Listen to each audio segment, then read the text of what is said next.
It looks like we're streaming online. Lauren, can you just confirm that for me, please? We're just getting it started. I'll let you know when it's streaming. Thank you. Okay, we're streaming on YouTube. Okay, thank you very much. Well, good morning, everybody, and welcome to the Special Planning Committee meeting with the official review working committee, also with the planning committee this morning. We're here to review the first draft for our official plan. So I want to just go through a few of the particulars here. This is being held electronically, excuse me, from the Council Chambers Municipal Office in accordance with Section 238 of the Municipal Act 2001. And it's part of because of the pandemic. As you know, we are being recorded now, and anybody on this is consenting to have themselves put in public. And also we took in comments from the planning at muskokalakes.ca, which has been distributed, I believe, to everybody here. And the other two items that we need to cover is that the motions, which two of them here have been randomly selected just to help things along. And secondly, voting is done by the raise of the hand. If we can't manage it that way, we will call for a vote, but it won't be a recorded vote. So I think that's it in terms of the official things. So I want to welcome anybody and thank you. And I acknowledge that we have a quorum. Everybody is here. I don't have this in front of me today, so I'm doing this part from memory. So I think we're good on that part of it now. Mr. Clerk, am I good? Okay. So welcome everyone to this meeting. It's our first look at this, and first of all, I want to thank Mr. McDonald and Mr. Dyment for this document. And my comment would be it was set up well. It's easy to read, easy to understand. The highlighting, the bolding from the PPS has been really, really helpful. So thank you for all of that. And thank you to all of you who sent comments in for this morning. It gives the committee time to read them before the meeting, but I do want to reiterate just here today, this is more of a steering committee meeting if it's a working group. So we're not really asking for public input at this point. We are working amongst ourselves. There are going to be changes to this draft. It will be going back out to the public early spring, I believe, for a public meeting. That does not negate anybody being able to delegate if they wish to. We already have a couple of people, I believe, who are already registered for Thursday. I just want to let anybody who's delegating know there is a 2-minute limit. It is part of the agenda. And in the effort to keep this moving, because we have a lot to cover, I will be sticking to those 2 minutes for anybody who would like to speak. I would suggest that you write in and get it distributed, because that gives us time to look at it beforehand if you really want to make comments at this point. And I believe that's it from my end. I have one. We just need to relax our rules before I invite Mr. McDonald or Mr. Pink, maybe would like to introduce it, and then Mr. McDonald to basically take us through this. So moved by Councillor Mazan, seconded by Councillor Zavitz, be it resolved that pursuant to section 2.3.2 of the Township's procedural bylaw 2019-079, the rules of procedure are hereby suspended for the duration of the review of the first draft of the Township official plan, and they be reinstated at the conclusion of the review. Any comments? All in favor? So that carries. Okay, thank you very much. And I think I'm going to turn this over to Mr. Pink just for a minute before I think we get to Mr. McDonald. Mr. Pink.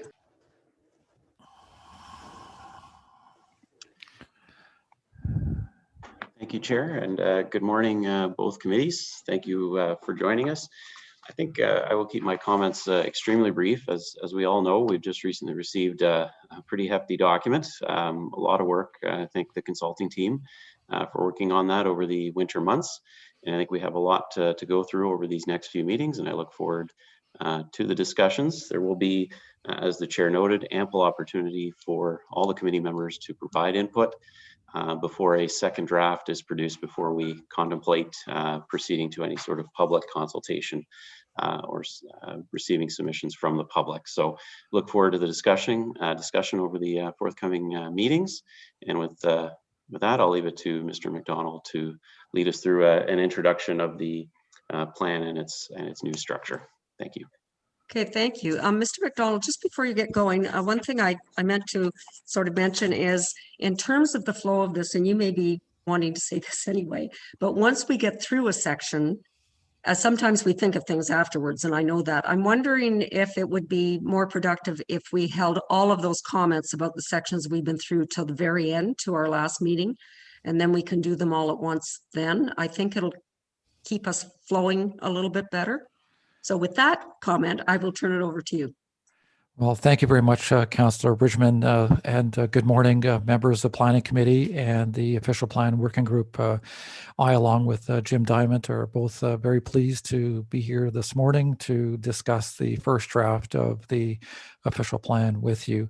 And yes, Councillor Bridgeman, we can, or Chair Bridgeman, we can certainly talk about how we want these meetings to flow going forward. There is a lot to talk about. I certainly have some ideas on how that could work, but ultimately we're in your hands in terms of this committee and how it wants to proceed. So I do have some opening remarks that I wanted to share with you, after which we can then stop to see if there are any questions, and then I can continue on.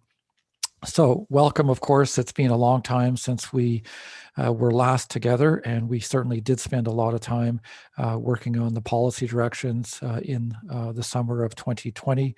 Certainly a very valuable exercise, and it resulted in the endorsement of a series of policy directions, as Council knows, on August 12th of 2021. Sorry, I might have mentioned 2020 there. So that process was very valuable because it laid the foundation for the preparation of the official plan that you now have before you, which is a first draft. I certainly made the point, as I'm sure you all noticed, of putting something on the footer of each page saying it was a first draft and subject to change, because these things do change over time. And that's certainly what the purposes, one of the purposes of these meetings is to talk about how we can improve what we've come up with going forward. The policy directions themselves also did not deal with every aspect of what is in an official plan. We certainly dealt with many of the important ones, but there is a lot in here that we have not talked about before. Some of it is more implementation, administration. There are other things in here which we haven't broached. So certainly I do anticipate a lot of questions on stuff we haven't talked about before, and that's perfectly fine. And I'm hoping that we can use our time efficiently over the next few meetings to go through this process. And you're quite correct, Chair Bridgeman, that out of this will come a second draft. And we'll certainly talk at the end or towards the end about what Planning Advisory Committee's expectations are in terms of wanting to see a second draft before it goes out, and whether they want to talk about it in this kind of setting or not. Again, a future discussion item for us to think about. So in terms of what we propose to do, at least in this first meeting and perhaps into the second and perhaps the third meeting, is the following. So firstly, what I'd like to do is provide a broad overview of what is in the official plan and to highlight some of the policies of interest. Of course, I'm not going to read 197 pages and ask for everyone's thoughts on what I've just read, but what I really want to do is ensure that we all start in the same place in terms of understanding what's in the document, where policies came from. In certain cases, we've carried forward policies in your existing official plan with some slight rewording. Sometimes we've just carried them forward without doing any rewording at all. In other cases, we've borrowed from the district's official plan because that's a very recent policy document. So if it worked at the district and dealt with something like lake system health, we certainly incorporated that within your plan as well. And in addition, of course, there are new policies and enhanced policies. And what I'd like to do as I go through this overview is provide those distinctions so that everyone understands where everything came from. What I also like to do after I do that is jump right into the policy directions and to indicate and demonstrate how we have incorporated, at least in our view, each of the policy directions that were endorsed by council. We feel this is very important because that was clearly the focus last time around, and we spent a lot of time talking about those policy directions. So we prepared a companion document that was also circulated that lists all of the policy directions and then identifies exactly where in the document by section those policy directions have been incorporated. And in some cases, we've gone actually a little bit further than the policy directions would have asked us to do. And I'll identify those as well as we go forward. Once we do that, our plan is to then dive right into the official plan section by section. I can indicate right now that's not going to happen today because there is still lots to talk about before we get there. But our thinking now is to go through it section by section and basically stop at the end of each and say, what do you think? Have we got it right? Is there any room for improvement? Any thoughts on how we can modify certain things to achieve certain objectives and so on? And then, of course, we would then at the end review any new matters that members of this committee or the working group may wish to bring up. We know that you're all very passionate about the township. We are too, as your consultants, and we'll want to participate in this discussion, and we certainly encourage it going forward. And we certainly defer to you, Chair Bridgeman, and others in terms of how and when folks provide comments to us. I certainly see this as being fairly informal over the next few meetings. And I don't have a PowerPoint presentation prepared, for example. It's just me talking along with Jim and Dave along the way, and we're hoping for an informal dialogue. During these meetings, we will be taking notes and on your thoughts and suggestions, and our plan is to review them in their totality before we suggest any significant revisions. In other words, we're hoping that the expectation is that we don't start changing things on the fly as we're talking about them, because we want to very carefully think about the suggestions being made and then come back to you with our thoughts. And the reason for doing that is because there are many voices out there, and we want to make sure we hear everyone before we come back with a second draft. So while it may be quite easy for me or others on this call to say, hey, why don't we change this word to that right now, and that solves our problem? That might, but I still want to basically be able to think about it and talk about these changes collectively, along with all of the other changes, to make sure we're doing the right thing and doing it properly. It is a very lengthy document. If we were talking about 5 pages, perhaps, but this is not a 5-page document. I almost look at it as a legal agreement. So you start changing one term in that agreement, it cascades amongst other changes and in other policies, and we want to make sure we're very clear on what we're doing. David reminded me last week as well that the township's other departments are also looking at this draft as well, and they will be providing comments, and of course their input will be valuable too. In terms of next steps, as David did indicate, and following these meetings, our plan is to prepare a second draft, and it is presumed at this point that this group will want to see it. And as I mentioned, we'll have that conversation later. Once the second draft is finalized, the next step will be to circulate it to agencies and other stakeholders, post the official plan formally on the website, and hold some type of engagement session. Again, a future discussion topic in terms of what that looks like, when that's going to be held. But certainly with spring and summer coming quickly, we want to make sure we get out there in the spring and summer. The timing of the public and agency review of the second draft will depend to some extent on the time needed for this group and ourselves to get to the point of preparing a second draft. I'm certainly hoping this won't be the case, but if extensive changes are required to this draft, it's going to take us time to get you another one. So that obviously has an impact on timing. So at this point, and before I talk about the official plan and what is in that document in a broad overview, are there any questions from you, Councillor, or others on this call? Okay, committee, anyone have any questions? Think we're good, Mr. McDonald? Well, that's great. Okay, thank you. That's a great start to this meeting. So we're very pleased to be presenting this official plan today. So I want to go through a few basics with this group. So in terms of what the purpose of an official plan is, I'm sure many of you know this already, but there may be others on the call that don't. So there are three.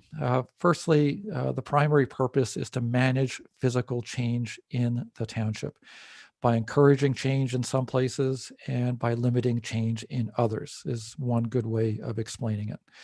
Secondly, in determining how to manage physical change in the township, a range of social, economic, and environmental factors have to be considered, and all of them have in the preparation of this official plan. But in the end, probably the most important role an official plan plays in the carrying out of planning is it is relied upon to make land use decisions.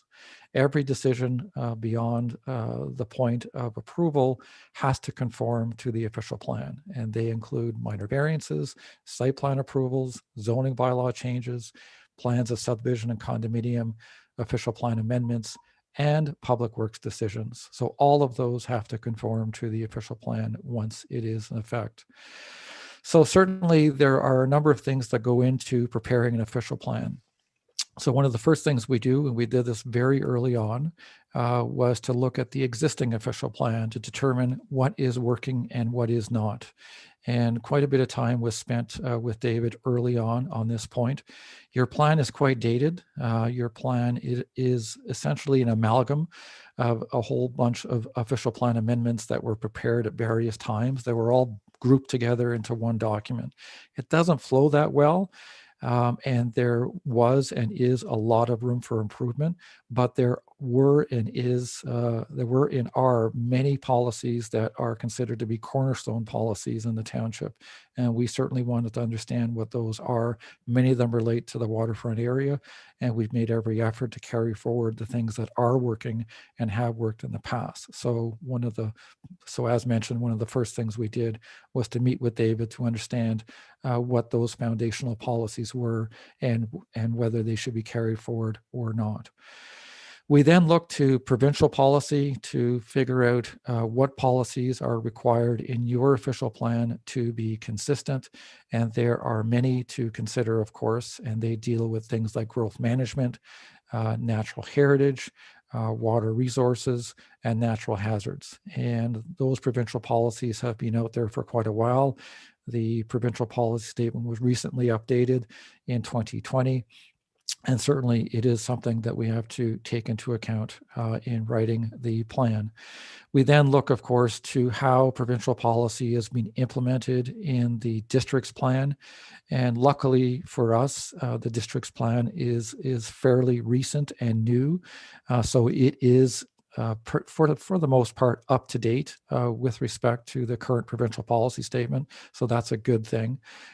So that makes it easier for us to certainly work with. We then, of course, consider the direction that we received from the community as expressed by council and others. And of course, the primary means this has occurred is through the policy directions themselves. But of course, we also took into account the many comments we received through the public process leading to the visioning session and the process that followed. And then, of course, we apply best practices to what we do. I've been working as a planning consultant for about 32 years now. I've written quite a few of these. So we do have a lot of best practices that we also bring to the table every time we prepare an official plan for a community. So when preparing this official plan, and I appreciated your comments, Chair Bridgeman, at the beginning, because we pride ourselves on writing very direct policy. So we try to limit the amount of narrative in our official plans as much as possible. There is, of course, some narrative at the beginning when we deal with the vision and some of the goals and policy directions. But we limit the narrative because narrative is very difficult to implement when making land use decisions. It's very hard to look at a story and say, well, this conforms to that story or doesn't conform to that story. We much rather have policy than narrative in our official plans.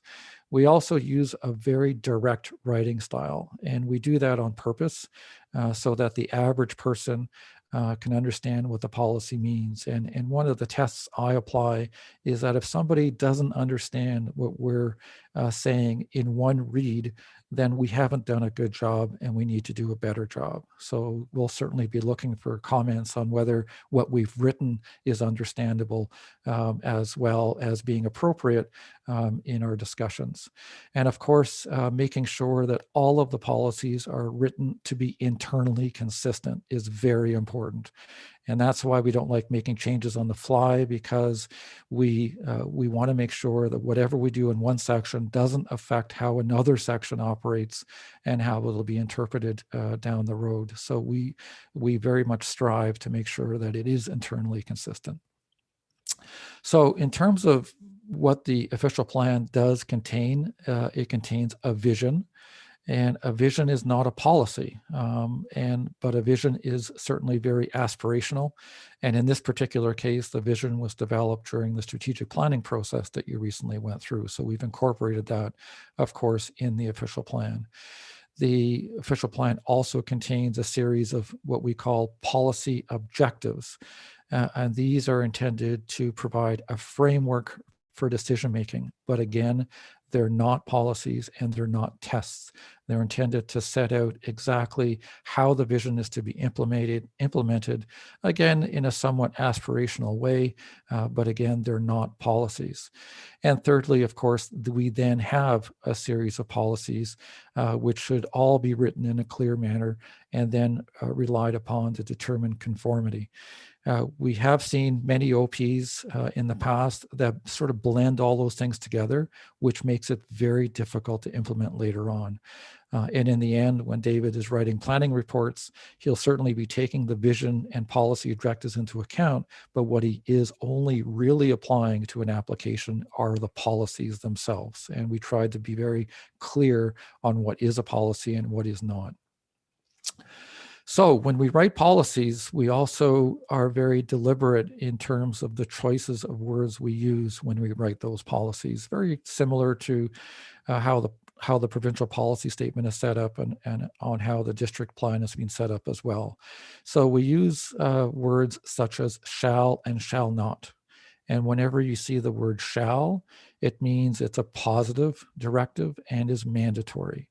When you see the words shall not, it means it's a limitation or a prohibition, and again, is mandatory. And we use those words very selectively when we want to make sure something has to happen or not happen, or something is permitted or not permitted. When that kind of clarity is needed, that's when we use those words. And you'll see that we've used those words throughout the official plan. And there may be discussion on whether that's the correct word, and we're certainly open to having those discussions because they certainly have an impact on how policies get implemented. Then we use other words like may, which implies discretion. So when we say something may be required, that means essentially that it is something you could ask for, but it is not mandatory to require. And again, we use those words very selectively.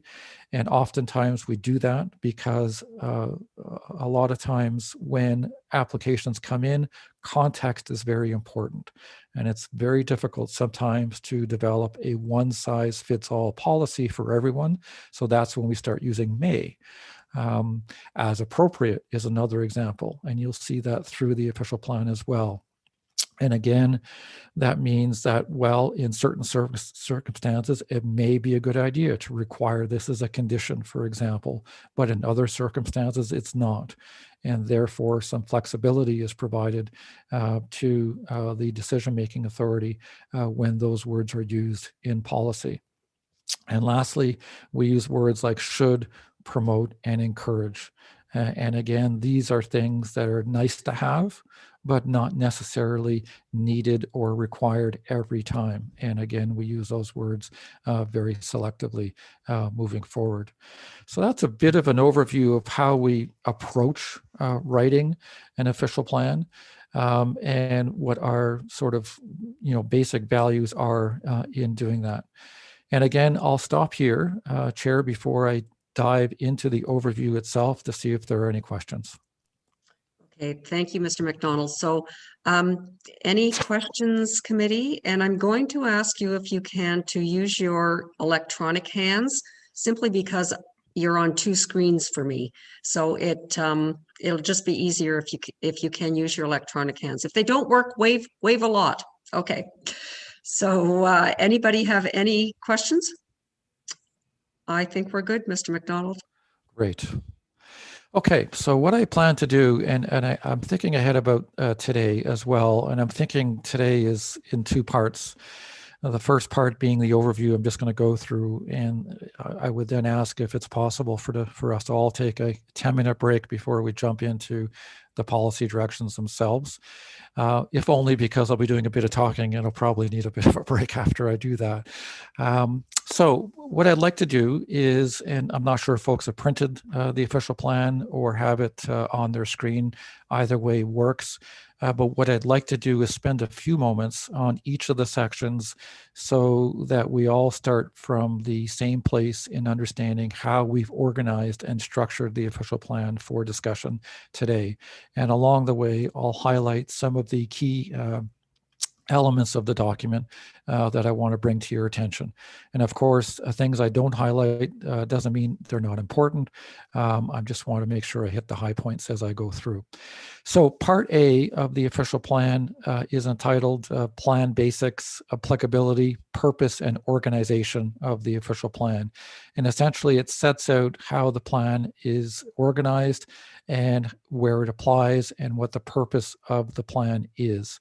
And I've already gone through some of those things in the first sections of this part, A1, A2, and A3. A4 sets out the planning period, and that is the period of time for which this official plan would apply after it is approved. The provincial policy statement allows municipalities to plan for 25 years. So the planning period for this plan would be to 2046. Notwithstanding that, the provincial policy statement does allow for municipalities to plan beyond that when they're planning for infrastructure. In terms of when it gets updated, the Planning Act does set out the rules under which plans can be updated, but essentially a municipality can initiate an update at any time, but it is not required to do so for a 10-year period. So that's something to consider. Section A5 sets out how the plan is organized. I'm not going to go through that at this point because I'm actually going to go through each of these parts right now. But for anyone looking at this official plan for the first time, this is where we hope they would look to find out where they need to go to find out information on various things. And I'll come back to that. But there is there was a bit of thinking that went into the order, and you'll see that vision is up front. Growth management's important, but we jump right into natural heritage because we know that's a very important issue in the township. And in some other plans, it might not be up front like it is here, but we felt that's important in terms of how we ordered things. Jumping past that section, section A6 and A7 then identifies what schedules are attached and form part of the official plan. So those schedules were also provided to the planning committee and the working group along with this document. The schedules are still a bit of a work in progress, and we do understand that. and we will identify where some additional work is required to the schedules as we go through these meetings, but they still are a work in progress. The appendices, there are quite a few of them. What we try to do is to put as much information on the appendices as we could. Appendices are not part of an official plan. They can be changed at any time as new information becomes available. But they also provide some additional flexibility in how the policies are applied as well, particularly in circumstances where we're not sure if the information is accurate on the ground. For example, natural heritage features or flooding hazards. We do have some good floodplain mapping, but until you actually get onto a property and do elevations and figure these things out, you don't really know exactly where it is. So therefore, we try to put a lot of these things on appendices, and we can talk about that a little bit later in our discussion. So we have quite a few of them. There are a couple that we're still working on. So you see Appendix A and Appendix C. To be determined. We've got a couple of ideas there, and we'll come back to that. But we certainly have endeavored to put as much information on the appendices as possible. Next section is essentially a primer on how to read the official plan, and I've already gone through that in my opening remarks, but this is intended to provide the reader with an overview of how the plan is structured and how it is to be interpreted, with basically the end result being policies are what our policies are the things that that get applied when applications are considered. The vision and policy objectives are very important as well, but they aren't tests. It also indicates, of course, that all developments required to conform to the official plan. And as Chair Bridgeman noted, we've made an effort to include definitions in the official plan as well, and all those terms are bolded. I'm 100% certain we didn't get every one of them, and that is something we'll continue to work on as we go through. There are a lot of terms in this document, and we might have missed a few, and we'll certainly make sure we'll get those all, obviously, before we're done. So that's part A, pretty broad overview of what's in that section. So I'm planning, Chair Bridgeman, to just plow through all of the sections and then open it up for questions at that point before we get into substance, if that's okay with you. That sounds great. Great, thank you. So part B, vision and policy objectives. So basically the vision itself on this page and in this section B1 came directly from your strategic plan. So that was a very valuable process, obviously, the council went through, and it was always, it was certainly made known to me that there was a desire on the part of council to make sure that the strategic plan vision and the official plan vision were the same moving forward. So we certainly implemented that. We may have made a few editorial changes here just for editorial changes' sake, I guess, but it is essentially the same as what this council has adopted. And that vision is on the bottom of page 16, and that is where generations live and gather in a breathtaking natural environment, enjoying recreation, history, and small town character, and these will be protected and enhanced for future generations while encouraging thriving communities. So that's the approved vision, and we've incorporated that within the official plan. So the remainder of this section contains a series of general policy objectives and other policy objectives as well. And as I mentioned at the outset, the general policy objectives are intended to provide the basis for making land use decisions, but they're not policies themselves. So what we've tried to do in this section is identify the key things that we're trying to achieve in the policy document and what we perceive are the key priorities of the township as well. So of course, we deal with things such as natural features, we deal with things like sustainable development, heritage and cultural features, we deal with the agricultural and rural areas and identify how important they are to the rural economy and local economy. We have a policy directive on the local economy, on directing growth to urban centers, on protecting historic resources, on providing for an interconnected system of public spaces, for example. And these are all things that we feel are important and should be considered whenever making a decision moving forward. And I anticipate there being some discussion on these policy objectives as we go forward, because they are very foundational in terms of how the plan is set up and organized. We also included in section B3 a series of sustainable development policy objectives as well. We felt those were important. Obviously, a lot of discussion these days on sustainable development. So we thought it was important to include some objectives on that. And they deal with physical health and well-being of the people in the township, talks again about sustainable and healthy communities, talks about the built environment, and a whole variety of things that we feel are important considerations, again, in making land use planning decisions. So there's quite a bit in there. It is fairly high level, but it is intended, again, to set the tone for how the remaining policies are to be considered. We then have a series of housing policy objectives in section B4. Again, housing was identified as a significant issue in the township in terms of there being a shortage of affordable and attainable housing. So we have a series of objectives in this section as well. These objectives deal with things like making sure there's an adequate supply of land and housing choices, making sure there's a 15-year supply of land, supporting residential intensification, and the development of additional dwelling units in appropriate locations are examples. Excuse me. We then have in section B5 a series of economic development policy objectives. And the first one in item A actually comes from the district official plan. This was quite foundational in their plan.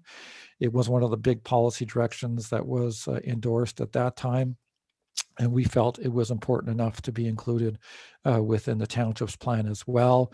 And that, of course, is the recognition that a clean and healthy environment and a strong economy are inextricably linked, and that all economic development has to be undertaken in a manner that protects the features, functions, and interconnections of the natural environment that sustains what is Muskoka for future generations. So we thought that was an important element of the district's plan that we thought was also important here in the township.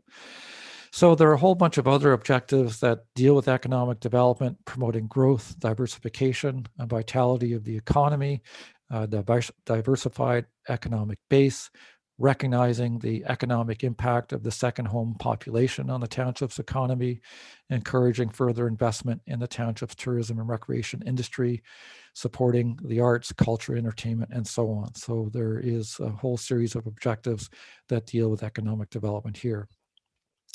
We then have some tourism development policy objectives, and again, recognizing the linkage between protecting the environment and providing for a tourism economy as well, with an emphasis, obviously, on protecting natural areas, features, and functions as a means to ensure that that sector remains viable. And from there, we have a series of objectives as well that deal with tourism. And then lastly, we've added in some innovation and future technologies policy objectives as well. It is a forward-looking plan to a very large extent, so we've included a few policy objectives in this section as well for discussion purposes. Next section deals with growth management. Some of what you see in this section is similar to what is in the district's official plan. One of the requirements under the provincial policy statement for the district is to ensure that it sets out some broad growth management objectives and policies, and we've certainly implemented that here within this plan as well. So of course, there are objectives that reinforce the role of Port Carling and Bala as the urban centers in the community, focusing with a focus, of course, on those two communities for year-round residential and employment growth, focusing, of course, resource and recreational and seasonal residential development in waterfront areas, encouraging further intensification, and ensuring, of course, that the infrastructure is there for additional growth and development within the urban centers. Focus of growth, again, the two urban centers are the focus of growth in the township. The 5 community areas are also a secondary focus of growth outside of the urban centers. And certainly there is recognition that the vast majority of seasonal population and dwelling growth will occur outside of the settlement areas within the waterfront area designation. Section C3 contains the forecasts for the township. These numbers that you see here are different than what is in the district's official plan in terms of population and housing projections. And that is because after the district plan was done, an update was done by the district with another consulting firm. And through that process, updates to the population and household projections were completed. And it is my understanding that the district's plan will be updated at some point to implement that work. It hasn't as of yet. But of course, since it already has been done and has been accepted, we've incorporated those within this official plan. And for those of you who may recall, the projections initially in the district's plan, I think were, in the opinion of many, quite rosy. And the work done subsequent to that determined that the projections were not as rosy, maybe that's not the right word, but not as high in terms of the amount of population and household growth expected within the district. And those numbers were recommended at that time. So you'll see that the township's population is forecasted to increase on the top of page 25 from about 6,640 in 2021 to 6,960 in 2046. That's not a significant amount of growth. The number of year-round dwellings projected to increase by about 420. And then the township seasonal population growth projected to increase from 28,050 to about 29,840 in 2046, with all of those numbers coming out of the 2019 District of Muskoka Growth Strategy. In terms of the effect of population and employment growth on existing planning approvals, whatever is approved today, the general thinking always is that they can proceed, notwithstanding whatever projections are in an official plan. Section C5 deals with settlement area boundary expansions. One thing we're doing in this official plan was already in your OP already, but we've carried this forward, is that there are firm boundaries for the 2 urban centers and the 5 community areas. And essentially what the section says is that for these boundaries to be changed, there is a need for a comprehensive review to be undertaken for that to happen. And given that the boundaries of the urban centers and community areas are exactly the same as they are in the district's plan, that means that a district official plan amendment would also be required if there was ever a desire to change these boundaries in the future. Certainly as part of this process, we haven't seen the need to modify the urban center boundaries. However, there were a few minor changes made to community area boundaries, which we'll talk about, particularly as it relates to Torrance, as we go through these meetings. So Part D, natural heritage and water resources, a very significant section in your official plan, and we put it up front because of its significance. There's a lot in this section, and I can probably spend days talking about it, but I won't. But there's a lot in here to certainly think about and consider, and for that reason, I'll just focus on the highlights. So again, we have a series of objectives at the beginning. Some of these objectives are very similar to what's in the district's official plan, which is very recent. Some of them are also similar to what is in the provincial policy statement, and I won't go through them, but generally speaking, they're all designed, of course, to protect natural heritage and to protect water resources in the township, wherever they may be. Section D12 identifies what the natural heritage features and areas are. That should say and areas, not in areas in that heading. And basically this section identifies what we've incorporated as natural heritage features in the official plan. And of course, they include significant wetlands and other wetlands, areas of natural and scientific interest, wildlife habitat, fish habitat, and of course, Muskoka heritage sites, areas and sites as well. Section D13 then goes into quite a bit of detail on each of those natural heritage features and areas, and includes policies for each of them that I won't go through at this point, but it identifies what's a wetland, what is it defined, where are they, what is permitted within a wetland and not. And for example, within a provincially significant wetland, there is no development permitted in such a wetland. And then it talks about what you can do on lands that are adjacent to the wetland, and essentially indicates that an environmental impact study is required if we're proposing development adjacent to such a wetland. So we do basically the same thing for each of the other features. So areas of natural and scientific interest. What is an ANSI? Where are they in the township? What are the rules about what you can do within and outside of an ANSI? We do the same thing with significant wildlife habitat in section D133. We talk about habitat of endangered species and threatened species, which is a federal responsibility implemented by the province. We then talk about fish habitat, D135, where it is, the types of fish habitat, the kinds of studies that are required, and so on. And then lastly, we talk about Muskoka heritage areas and sites, which was the product of a considerable amount of work completed in the 1990s. We then have a fairly detailed section on environmental impact studies. We think this is an important part of an official plan, because given the number and the amount of environmental features in the township, these kinds of studies are very common.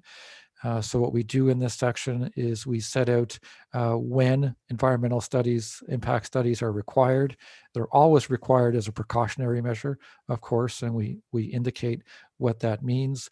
We identify what we expect to occur in the context of such a study. We identify what the purpose of the study is in terms of what should be done to complete the work. And then we identify when these studies are required. And of course, there will be circumstances where a study is not required based on the unique circumstances of a particular site. So of course, we include a policy in here that says these studies may be waived on a case-by-case basis. But basically, if you're in or near a natural heritage feature, you'll have to do an EIS, and it's only when site-specific circumstances arise that you wouldn't have to do one. Section D15 is I should point out the environmental impact study requirements are new, of course. There are references to requiring these kinds of studies in your existing official plan, but it hasn't been written out quite this way in this level of detail to make it clear what the township's expectations are in terms of what these study require for these types of studies. So section D15 deals with establishing a natural heritage system. So this was a discussion item through the policy direction process.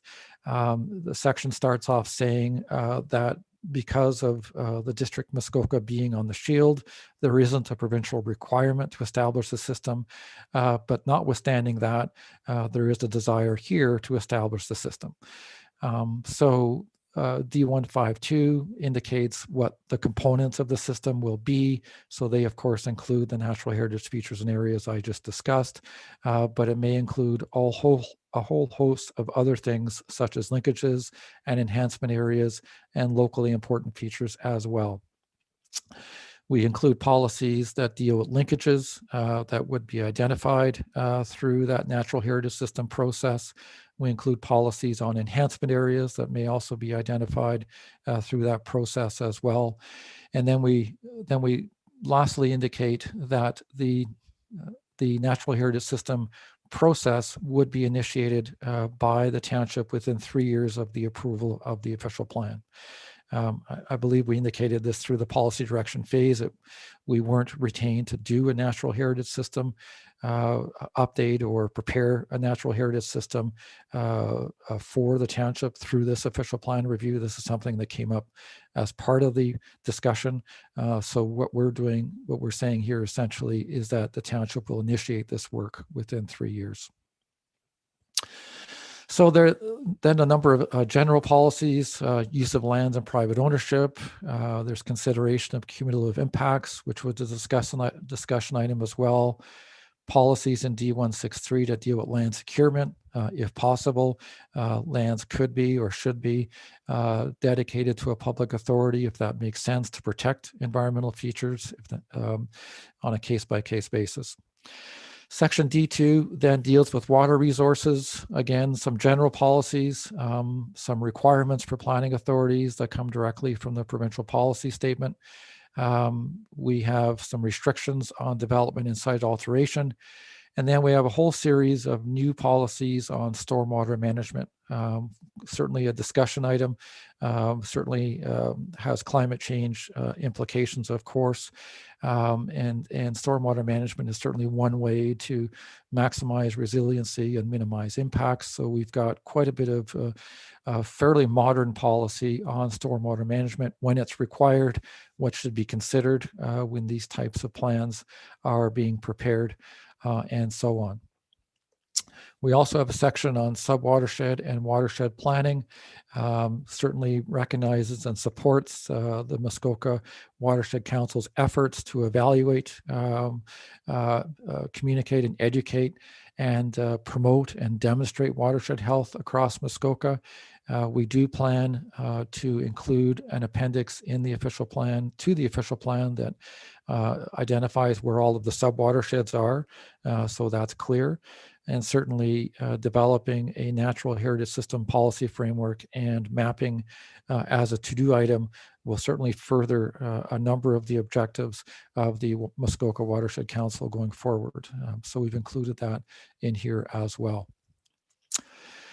Part E deals with the waterfront area. Again, a significant a section in your official plan. Here is probably the one section where we looked very, very carefully at your existing official plan and carried forward what we thought collectively was important to carry forward, and then to certainly add in and make changes where required. But we certainly spent a lot of time looking at your waterfront section. I believe it's almost 60 pages in your existing official plan, so there's a lot there that we had to consider. So in the waterfront area designation, there are a series of objectives. They're based on best practices. Some of them come from the district's official plan, and some of them come from the current official plan. And again, these objectives are intended to set the tone for how the policies are to be implemented moving forward. In terms of where the waterfront area designation applies, this is not new, and it's already the case in the township. It applies outside of urban centers and community areas, and generally extends about 150 meters away from any lake greater than 8 hectares in area. We've also clarified that the waterfront area designation includes islands as well, just to make that 100% clear. Permitted uses are in section E3, and these are the things that are already permitted within your official plan. So resource-based recreational uses, year-round housing as well, tourist commercial, golf courses and other recreational uses, and then small-scale commercial uses that are appropriate for and provide services in the waterfront area, such as contractors' yards, marinas, restaurants, and so on. And then, of course, open space uses and waterfront landings. So development policies, and you'll see in every one of the designations that we've created, we try to come up with the same format. So every one of the designations has a series of objectives. We identify the location where the designation applies, what the uses are permitted in each, and what the development policies are, and then we go from there. And every section is sort of structured in basically the same way. So waterfront character is a key element of your existing official plan. So much of the wording in this section on waterfront character comes from your existing official plan. We thought it was great as it was. We may have made some editorial changes to it, but we certainly felt it was important to carry forward. So we did that in the waterfront character section. Protecting lake system health, of course, is a new thing. Certainly not a new thing, but in terms of the approach being taken to lake system health, certainly was updated significantly in the district's plan. So we've certainly taken that and implemented it within this official plan. So one thing to understand in this particular section, in the district's plan, there are a series of baseline policies, if I can call them that sort of set the minimum standards for what is expected when dealing with lake system health, and then a series of enhanced policies. What we've done is we've gotten rid of that and basically taken the enhanced policies and made that the baseline in the township's official plan. And that was our approach that came out of the policy directions, of course. So you don't see enhanced anywhere in here because we've just incorporated the enhanced, and in some cases we've actually gone beyond the enhanced where we thought it was necessary. So that was our approach in implementing the lake system health policies. So we put in some context at the beginning, so protecting the quality of the township's lakes is a foundational policy in this plan and a precautionary approach to development, and redevelopment is therefore established by this plan. That wording is not in the district's plan. I think that's what it says, but we're being much more clear about it here and being much more direct in terms of what these policies are all about. So then there are a series of policies that apply to all development. Some of these are from the district's plan, and we've augmented these where we could. So for example, the vegetative buffer should stretch across the entire water frontage and be at least 15 meters in depth. In the district's plan, it's only 75%. So in this case, we've gone along the entire water frontage. I wanted to point out subsection D on page 48 talks about on all lots, there being a requirement for on-site phosphorus management and impact mitigation measures for leaching beds wherever new development and major redevelopment is proposed. So this is certainly a new requirement. And for everyone. It's certainly being implemented to some extent by the township, but this makes it clear that this is required on every lot and every time there is redevelopment occurring. So we've maintained the 30-meter setback from any shoreline for leaching beds, and then the 20-meter setback from any shoreline for all other development, and those are current standards. There's a section here on causation studies as well. These policies are from the district's plan, and they're tailor-made for the township in terms of identifying specific lakes that are identified, and they're Ada Lake, Brandy Lake, Bruce Lake, 3 Mile Lake, and Leonard Lake. And what we've done here is basically incorporated the district's district plan requirements for causation studies, since they are the ones that have to prepare causation studies. And so those policies have been included within this section. We've then included some policies and regulations based on lake category. So currently your official plan divides the lakes in the township into 4 categories: large lakes, medium lakes, small remote lakes, and then vulnerable lakes. So we've carried forward that same policy structure into your new official plan. We've added, I guess what we tried to do in this section is put as much of the policies that apply based on the type of lake in this section. So we borrowed from a few other sections to put them all here in here. So for example, there are specific permissions or non-permissions for boathouses, and what happens if you're permitted to have a 1-story boathouse. We've got provisions in here on maximum lot coverage for buildings and structures. We've got maximum with the shoreline structures is 25%. And then we've indicated that the minimum lot area on the large lakes is 90 meters. And as some of you are aware, the current lot frontage for water frontage for the large lakes, Lake Joseph in particular, is 90 meters, and for every other large lake, it is 60 meters. So we have changed that 60 to 90 to make it 90 across the board for the large lakes. And that came out of the policy direction, and I'm sure we'll have a conversation about that.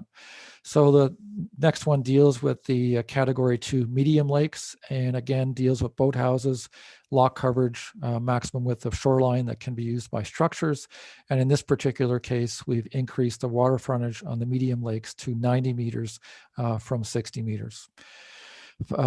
Category 3 lakes, we've also got provisions in there about boathouses, them not being permitted.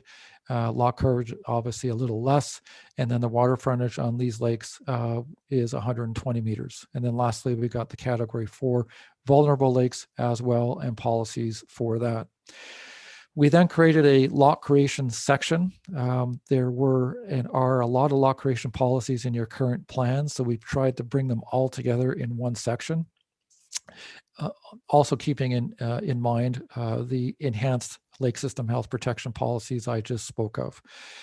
So there are a number of general lot creation conditions within this section that basically set out what is required in all circumstances. So again, site-specific soil investigations, the need to ensure that there are soils with a demonstrated ability to effectively retain phosphorus is a requirement every time. And then there is also a requirement for monitoring and reporting by the property owner to ensure long-term compliance. And with that monitoring required on an annual basis for a period of no less than 10 years. To some extent, this is already being implemented in the township through lot creation exercises, but now we're codifying it within your official plan. We've included policies on steep slopes, and in this particular case, we've increased the water frontages in each of these circumstances. So, for example, the water frontage requirement is now 90 meters instead of 60 meters if a property has steep slopes that are greater than 20% and less than 40%. E443 deals with narrow water bodies. Policies are generally the same, but again, we've increased the minimum water frontage requirement as well, again, to be in keeping with the policy directions that were endorsed by council. Water access lots are dealt with. We've also increased the minimum lot size for waterfront access lots. So now they're 1 hectare instead of 0.8 hectares, and the water frontage is now 120 instead of 90. So you'll see a bit of a theme here in terms of us making things a little bit more limiting and requiring larger lots pretty well in every circumstance. Through this process. We have a section on dividing lots for existing uses, which is the same as in your existing official plan. We've got a section on backlot development, and in this particular case, we didn't change the minimum lot frontage or lot area. It was already quite large, and we felt that was appropriate. We included a section on the development of vacant lots. And again, the updated policies on septic systems and in terms of requiring soil studies and to retain phosphorus and monitoring apply to development on vacant lots as well. And that would be implemented through the site plan process. There's a policy on existing undersized lots, same as existing. And I know I'm going through a lot of information here, but at least it gives you a flavor of what is in this document. There's a lot here. We've got a section dealing with islands less than 0.8 hectares. Policies are the same as they are today. We've got lots that have steep slopes. Again, if you have a vacant lot with steep slopes, there are some newer requirements. The requirements are the same. But if you're creating a new lot, you'd have to have a larger water frontage if you have steep slopes. And then, of course, we have policies on the redevelopment on existing lots. And it is here where we probably went a little further than perhaps the policy directions asked us to do, and that is to deal with the grandfathering issue. And essentially, one of the policy directions, and I know I'll come back to this, basically said that the implementing zoning bylaw should include more rigorous requirements for grandfathering. Currently, if you're between 15.2 meters and 20 meters of the lake, you're permitted to expand by 20% and put in a second story. We've taken a leap and we've reduced that 20 to 10%. So we'll come back to that conversation, I'm sure, a little bit later. We've included a new section on site alteration as well, obviously a big topic of discussion in the township. So we start off this section by referring to your existing bylaw and what it does. And then we indicate that the bylaw will be updated. And there are a number of things set out in here that need to be considered through that update. And what we've done is we've also taken a stab at what we think the maximum site alteration should be on a waterfront lot. And that is something that was going to be left to the implementing zoning bylaw, but we decided to put it in here for discussion purposes through this process. And we look forward to that. And what we've suggested is that the maximum site alteration within 60 meters not exceed 25% of the area of the lot. And then included in the site alteration target are all of the things we talked about through the policy directions discussion as well.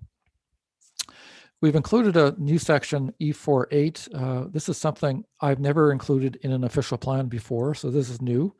And we've actually given some thought to what the Committee of Adjustment or the township would consider if someone wanted to change any of the standards in the zoning bylaw that applied to their property through the minor variance process.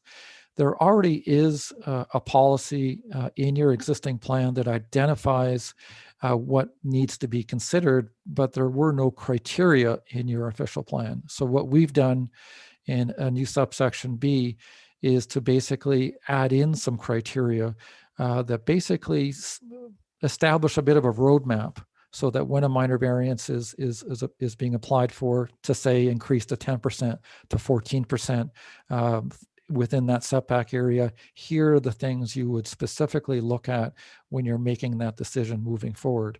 So we're kind of interested to hear what folks think about what we've come up with.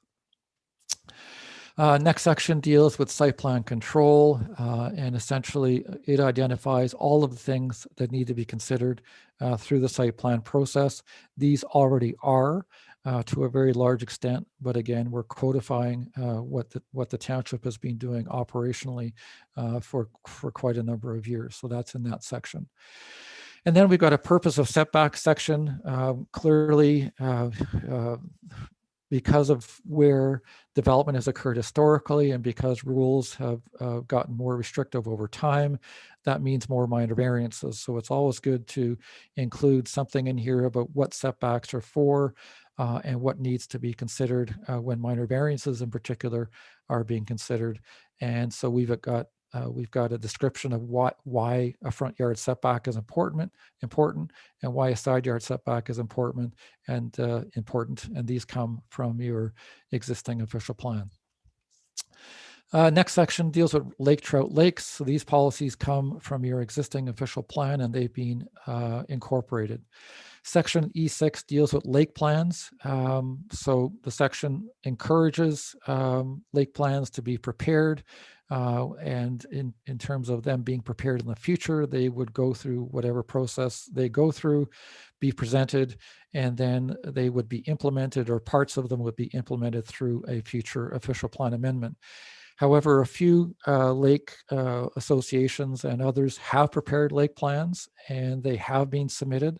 So what we've done is we've included lake specific policies for 3 Mile Lake, Skeleton Lake, Little Long Lake, and Leonard Lake within the official plan. I won't go through them now, but we've taken out the salient points from those lake plans that needed to be in an official plan, particularly those that deal with lock creation and redevelopment, because those are official plan matters, and we've included them in here.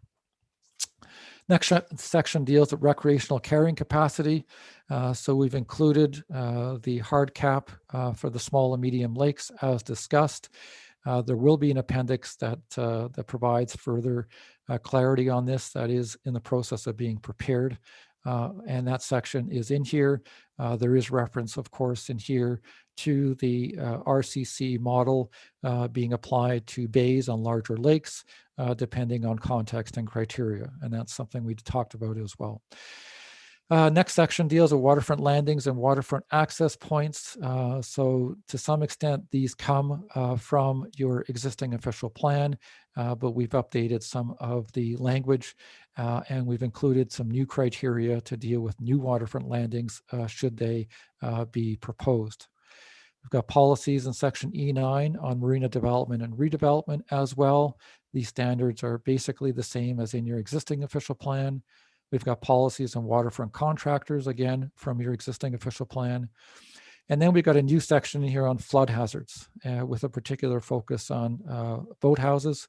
And we talked about that through the policy direction phase. It's not apparent or clear in this section. It is later. But there is a provision later in the official plan that will require site plan approval for boathouses and boathouse expansions going forward. So that is a new thing in this official plan. Excuse me.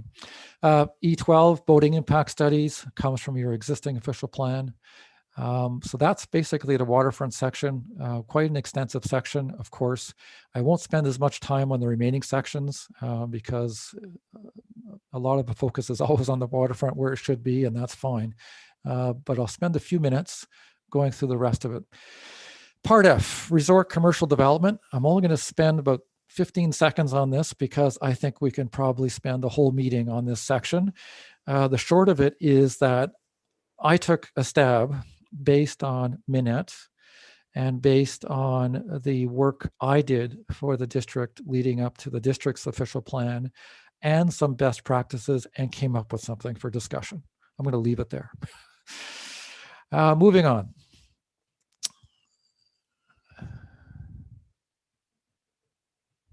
I'm scrolling through. And then I've left a placeholder for Minette Resort Village. So when that is finalized, that's where it would get included into the official plan. Part H deals with rural area land use designations. And again, we have some objectives that are based on best practices. Some comes from the provincial policy statement. Some comes from your existing official plan. Some of these things are already in your OP. So for example, you already have a rural area designation. Pretty well all of your rural areas in that category. We've got a list of permitted uses. We've got development policies. We have modified the law creation policies to make them more criteria based rather than based on a formula. And we can talk about that when we get there. We continue to identify scenic corridors. They're shown on your schedules. We continue to identify rural clusters, and we permit and we have enhanced law creation policies within them as well. The rural waterfront interface policy framework is the same as it is in your existing official plan. We've got policies in the Hardy Lake Fringe area, which comes from your existing official plan as well. What we did do, which is new, is we created a local agricultural area designation, and that was based on an assessment of where agricultural uses and activities are currently occurring. We're not calling it a prime agricultural area. We're calling it a local agricultural area, if only to make a distinction between this area and other areas which are not used for agricultural purposes. So we have a series of permitted uses. Of course, they all encourage agriculture. But what we do in this section is we have more restrictive law creation policies in this agriculture area, if only to protect the function of agricultural areas going forward. We have a rural industrial commercial area designation, applies to 2 areas right now, Everly Road and then an area north of Bala on 169. So we permit a range of rural commercial and industrial uses in that designation and include a number of development policies as well. Rural hamlet areas is a designation we've created. You do already have hamlets identified. We thought we'd formalize it within the official plan. They're not settlement areas, but they're local areas where there is a concentration of uses and activities and history. And I'm aware certainly of there being perhaps a desire of folks in the Walker's Point area of being considered in some way as a community. I'm looking forward to having that conversation, but perhaps one idea would be to consider Walker's Point a rural hamlet area. Just a thought, but something we can come back to as we go forward. Next section deals with urban centers and the many land use designations in them. There are 2 of them, of course, again, a series of objectives. We've included some new ideas dealing with excellence in community living in terms of what we're trying to achieve. And one of the more significant add-ins or things that we've done in the official plan is we've included a very extensive and detailed section on urban design within your urban centers. And there's lots in there. Lots to discuss, is quite detailed, but we certainly applied our best practices from our significant experience and applied them here. So we've got a significant new section on urban design that we can certainly talk about in the future. So I'm going to be scrolling through. We've included a long-term vision for Bala and Port Carling in section I3. And this comes from your existing official plan in terms of how you see these urban centers changing or not changing over time. So we've incorporated what we thought was appropriate in this section. And then we've included a series of land use designations, and I'm not going to talk about them in any detail, but the urban residential designation used to be the residential designation, a whole bunch of policies on the different densities that are permitted. We've tried to be a little bit more permissive, generally speaking, in terms of housing types and densities within these areas, if only to encourage additional development. We've also got a core commercial designation, which is the same as what you already have, but we've got some enhanced policies on minimum and maximum heights and a whole bunch of new criteria dealing with the look of buildings within the core commercial areas as well. I understand there's been some discussion on that recently. Public realm policies as well, parks and open space, and so on. We've carried forward your highway commercial designation, same list of permitted uses and policies in a general sense. There are some resort commercial properties in your urban centers, but we direct the reader back to the resort commercial section. We've got an institutional designation as well, which isn't applied to too many properties, but it is there. We've carried that forward. You've got the industrial designation that we've carried forward as well, along with a series of development policies and policies that deal with employment conversions, which we're required to include within the official plan as per the provincial policy statement. And we've also got a mixed use designation that applies only in Port Carling that we've carried forward. So we've also got the Port Carling expansion area that went through a fairly rigorous process in the last few years. So we carried forward those policies basically word for word within the official plan, perhaps with some editorial improvements. Next section deals with the community area. So one of the things we talked about in the policy directions was actually creating separate land use designations within the community areas. So Jim Dyment was responsible for, in particular for looking at this. So we spent some time looking at each of them and traveling through each of them and looking at them in person to come up with a series of land use designations in the communities. So what we did is we came up with a community residential designation that applies to residential areas along with some rules. We came up with a community core designation for the community areas too. community institutional designation, and then a community open space designation. And we can certainly talk about those as we go forward in these meetings, but we did divide each of the communities up into these 4 land use designations and establish policies for each. Part K deals with mineral aggregate resource area. There are some policies in your existing plan. We've enhanced them where we could. To some extent, these policies are similar to the policies within the district's plan on mineral aggregate resources.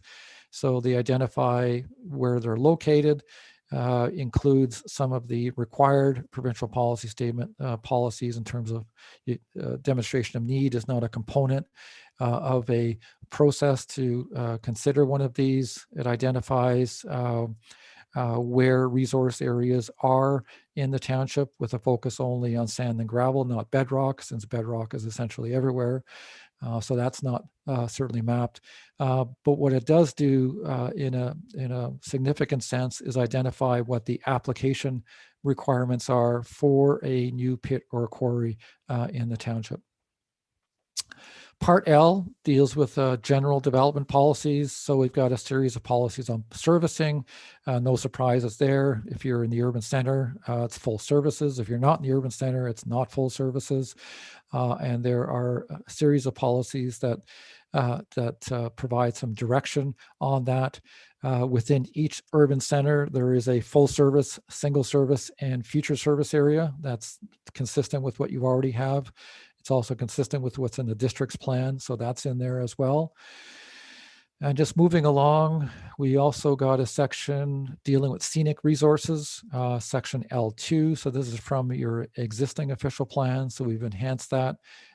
We've also included a section on cultural heritage resources, which is a blend of what is in your existing official plan and what is in the district's plan.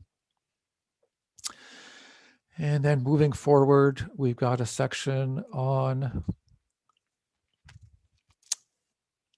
natural and human-made hazards. These deal with floodplains and other natural hazards. Basically indicates that obviously development is directed away from these areas. And there are a number of policies on development and site alteration in this section as well as it relates to flooding. I'm sure flooding will be a conversation and we'll certainly come back to that. There is some new mapping prepared by the district. 2 of the appendices include that new mapping as it applies to Port Carling and Bala, but we have not mapped the rest of it. And our thinking at this point is that it's probably better to do that in the zoning bylaw, but we can talk about that. Got a section on wildland fires, which is a newish thing that comes out of the district plan, and there's a map that comes along with that. And then a section that deals with human-made hazards. So if you're near a waste disposal site, what are the rules, and so on. So moving forward, we've got a section L6, Township Roads and Active Transportation. We didn't include all of the policies dealing with district roads in this section. The district plan's a good place for that, so we felt we didn't need to repeat that. So these policies focus on the local road network and the local road system. Moving forward, we've got a housing section as well, section L7, talking about attainable housing. 25% of new housing should be affordable to low and moderate income households. And that's consistent with the provincial policy statement and the district's plan. There's a policy that requires a minimum density target for new development areas in your urban centers. Again, that's consistent. We've got policies that permit additional dwelling units as per Bill 108 everywhere except the waterfront area. Policies on garden suites, special needs housing, and home businesses. We've got a policy on short-term rentals as per our discussion in L9, basically saying that the township will explore regulatory options, which is what we talked about. New section dealing with promoting sustainable development and healthy communities in L10. So there's a lot in here, dealing with health impact assessments, performance checklists, green development standards, design and sustainable development. and a section on climate change that was developed through the District of Muskoka official plan process along with the Watershed Council. They provided significant input into this, and we thought it was important to also include in the township's official plan as well. We have a section on communication towers in section L12. My understanding, talking to David, that this section may still require a bit of updating, so we'll talk about that. Section on subdivision of land, very standard stuff, basically identifies what are the considerations that need to be reviewed or thought through when applications are made to develop land by subdivision or by consent. General criteria and so on. We've got a dark skies policy, which is updated. Shoreline structures, basically the same policies as exist in your existing plan as well. So we're almost at the end of this and almost at 10:30, which is where I wanted to be, which is good. Part M, implementation and administration. So this section basically sets out how the plan is going to be administered and implemented. Again, it reiterates the plan applies until 2046. It may be altered without amendment in certain circumstances. And it is up to Muskoka Lakes Council to determine the need for revision. That's up to you when that is needed. Section M2 deals with the zoning bylaw. And it essentially says that once this official plan is approved, your bylaw should be updated to ensure that it conforms. M3, community planning permits. And as discussed, should the township wish to go down this road, this policy to some extent provides the basis for you to do that down the road if you want to do community planning permits.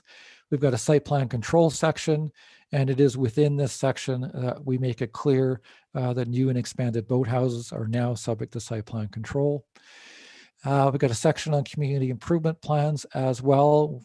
Certainly something the township has experience with currently. This section basically sets out what you would do in such a process and what the objectives are. And then the section closes out with other things that you can do under the Planning Act, such as temporary use bylaws. What are the rules under which you can pass such a bylaw? What are the criteria you would consider if an application was made? We've got a section on holding provisions, when they're used, what happens when they get applied. We have a section on non-conforming uses as well.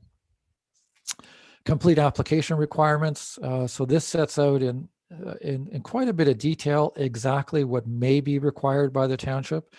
This is required to be in your official plan by the Planning Act, and if it's not in here, you can't ask for certain studies. So we've made every effort to identify every possible study that could be required to support an application.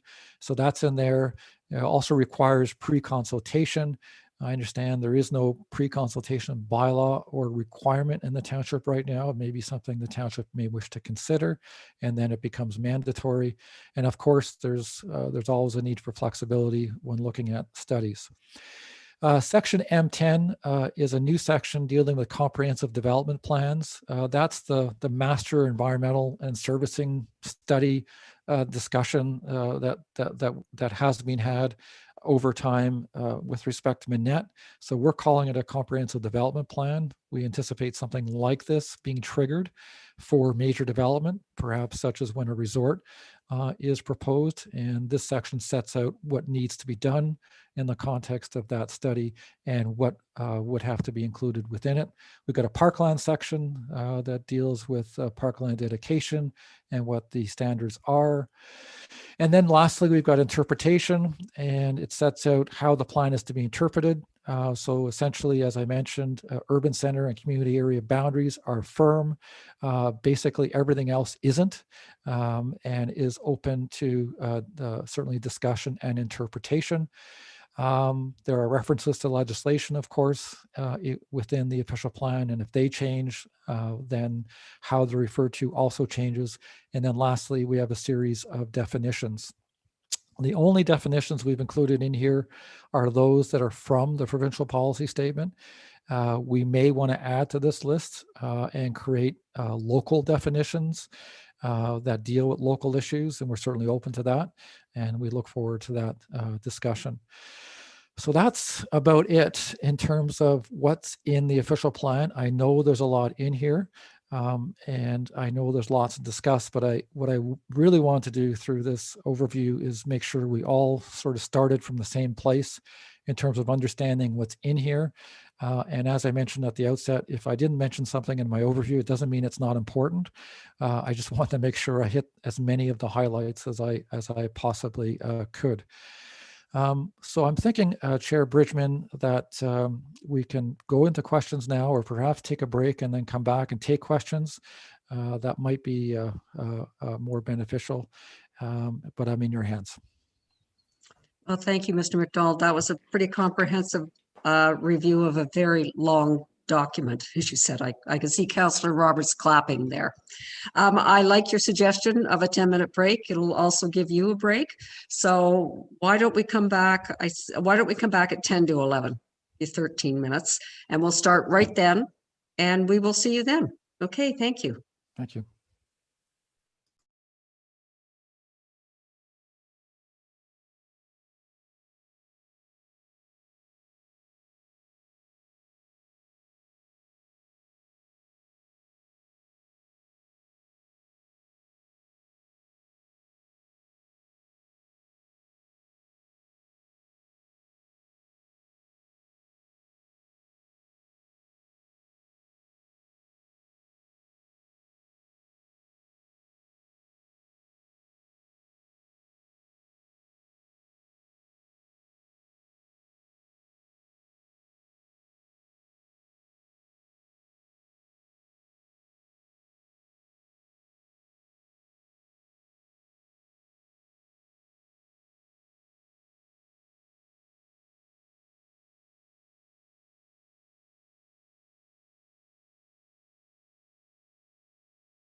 So do we almost have quorum again?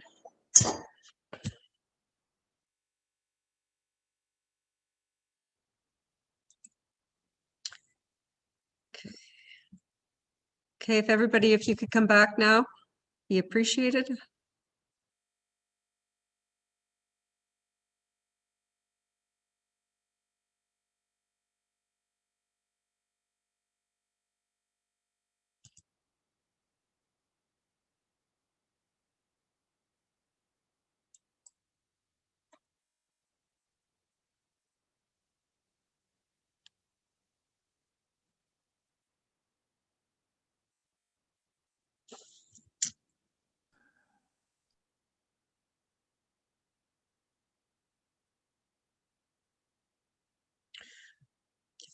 Okay, I think we're ready to go again. So, Mr. McDonald, I'll turn it back to you. Yes, thank you very much, Chair Bridgeman. I think I'm a little hoarse after all of that.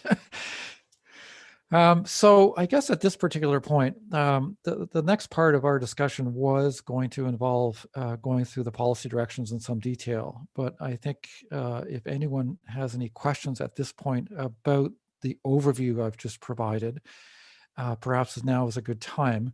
I'm also thinking if anyone wants to dive into a particular policy, that maybe this is not the best time, because it may be better to get into that section or that policy direction and then have a conversation about it. But if there's any questions about what we've just gone through or the process or next steps or anything like that, maybe this would be a good time for that. And then we can dive into the policy directions themselves. Okay, thank you. I see Councillor Zavitz would like to speak.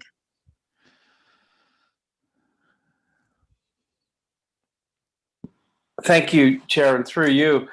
I have real confidence in you, Nick. I really do appreciate your words this morning. I do feel that a lot of hard work has gone into this, and a lot of people's arms are around it. So I think we're in good shape with that. I very specifically, and it's very topical, waterfront character. And I know this is almost a catch-all, sort of more of a general piece, but I made some notes just relating to urban versus rural, commercial versus other, permanent versus temporary. And I guess very specifically, how close to the water can this whole notion of temporary containers, I guess they call them sea cans, and the use of same in this township, and as we ponder that, in terms of a reflection on our own official plan, I am very desirous of taking a long, hard look at that. It's one thing to allow a 3-month trailer on your property while you're constructing. It's quite another to drop it to the ground, paint it, and call it a building in the township, especially when it's 19 feet from the lake in the middle of our the hub of Muskoka Lake. So I don't know if you can speak to that in a general sense, and then I'll get more specific later. Thank you. So before you speak, Mr. McDonald, that is, I think, a new topic coming in here. And I understand your concerns, Councillor Zavitz. But if you'd like to respond, I don't believe most of this committee even understands what, at this present time, what's allowed and isn't allowed with this. But maybe, Mr. McDonald, you could, if you want to briefly speak on that. Yes, I could, Chair Bridgeman. I have a bit of an understanding of the issue. It is very detailed, however, and perhaps it's better for later in these sessions. But we have endeavored to include character policies within the official plan. There's a waterfront character section. We have also included a number of what I would call enhanced character policies in the urban centers section as well. And there are policies and direction in there that are looking for buildings to look a certain way. However, I can tell you that we haven't turned our mind to this specific issue, and we're pleased to do that. after further discussion. But certainly character policies are very common in official plans and is the place for them if there is a desire on the part of the council to ensure that a specific character is established or maintained in a community. Okay, I don't know if that helps you, Councillor Zavitz. I know we will be having more discussion on this. And of course, this is just the second draft, so there is nothing written in this just yet. So if you want to bring that back around at the end, when we talked about new things, a supplementary. Thank you, and through you, Chair, there is some urgency that the now that the Suez Canal is open again, there's a bunch more containers on their way to Canada, so there is that. Thank you. Okay, Councillor Jaglowitz. Thank you, Chair. Through you to Nick.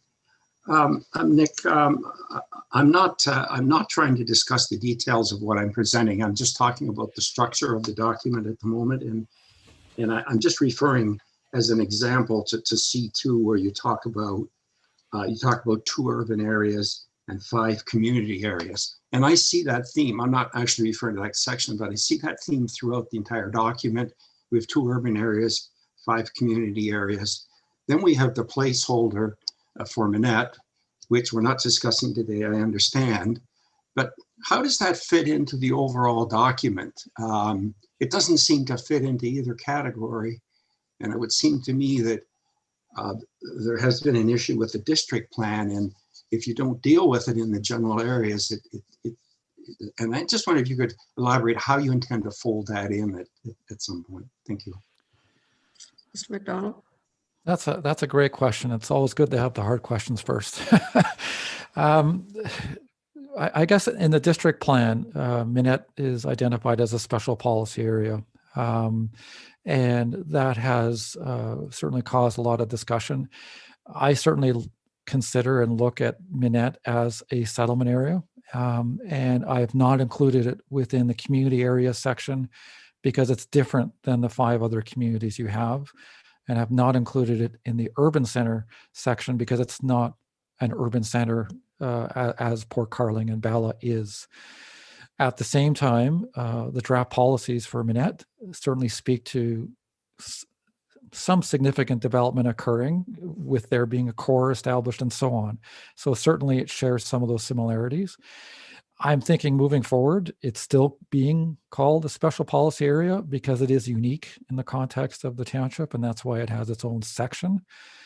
Certainly happy to talk about that some more, but the starting point certainly for me is that area is going to be on full services, or a good part of it is, and I look at it as a settlement area with very unique policies that are very specific to Minette.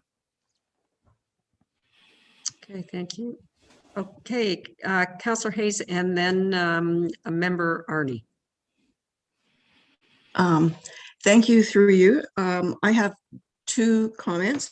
One would be the definition of affordable housing ownership.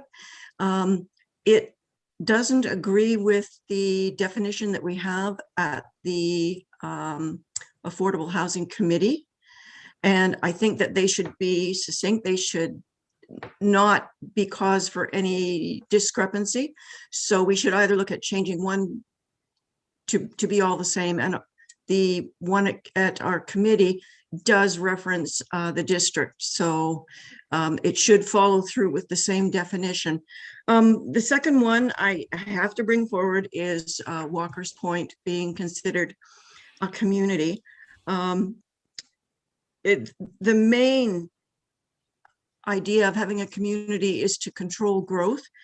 And if we're looking at, I think it is what, 12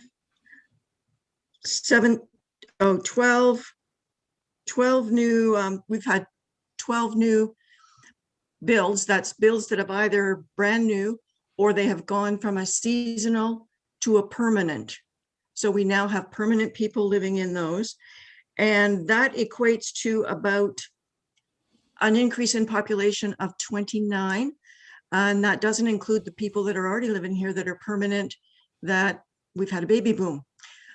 So we're well over the 30 mark in population, which is already well over the estimated population for the entire township. So I think we should be considered a community area. People come here because of the community activities, the community as it relates to itself. We're very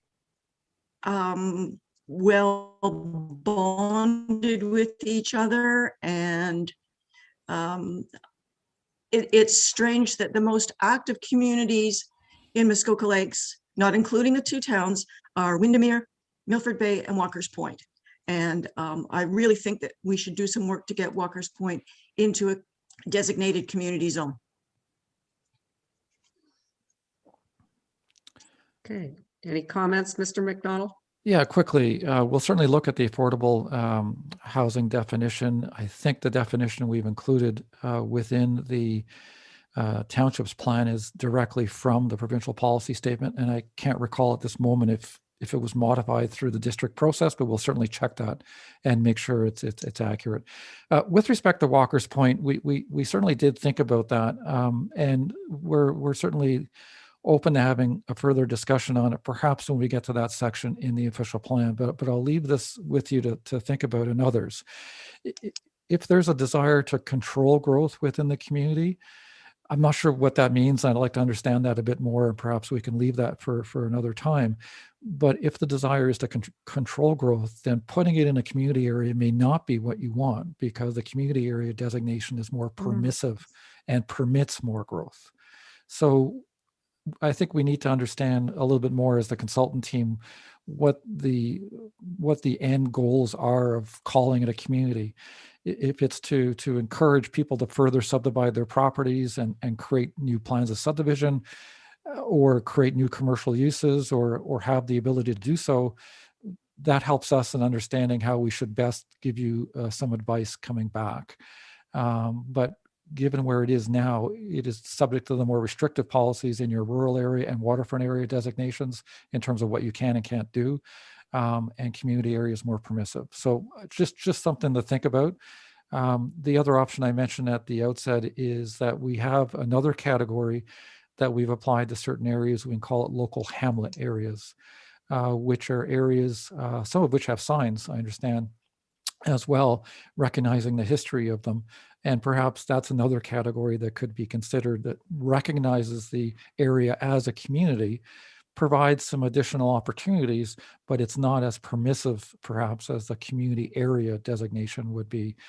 And then my last comment on this point is that we're not able to change that or call it a community without the district's official plan also changing, because a community area is a settlement area and it's not identified as such in the district plan. So it would have to change in their plan, their official plan as well, to achieve that objective.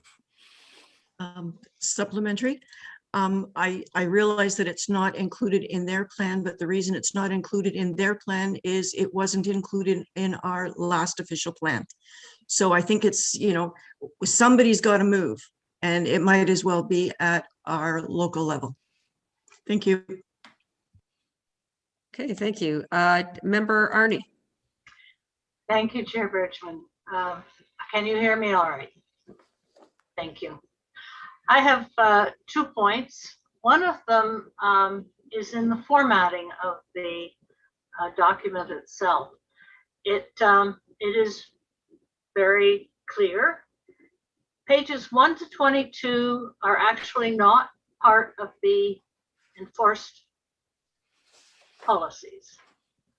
And then each policy section is introduced a lot of them are introduced by objectives. And then in part I, there are principles as well as objectives. I'm just questioning whether it's necessary to include those objectives within the numbering system of the OP.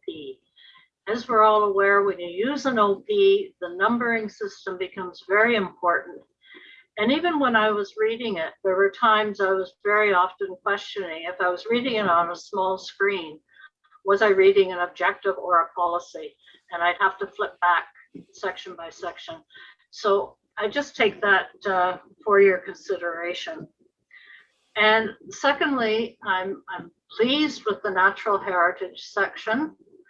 I am, however, very disappointed that the watershed section is separate. Watershed planning is going to become very important, I hope, given the recent district activity and agreements ending with the ministry. And I think that that should be incorporated or at least moved to the beginning of our natural section. For your consideration, watershed planning has been part of the BPS for a long time, and I think it would be very forward-looking for us to give it more prevalence. Thank you. Okay, thank you. Would you like to say anything, Mr. McDonald? Yeah. And perhaps it wasn't clear, but the part A of the plan is actually a part of the plan. You may be thinking of in the district's plan, there's a preamble section that sort of provides some background information into the development of the plan, and that wasn't part of the district plan. What I did here is we jump right into the plan, so we don't have a preamble. The part A is actually part of it. And I guess to your point about principles, policies, and objectives, yes, we're certainly looking for input to make sure we're consistent on how we do that all the way through. And it may very well be that we've interchanged a couple of words, but that's what first drafts are all about. That's where we figure out where they are and make sure we're being internally consistent. So we'll certainly look for that as we go through these discussions. Thank you. Thank you. Now your hand's still up, Member Arnie. Would you like a follow-up? You're good? Okay, thank you. Councillor Roberts?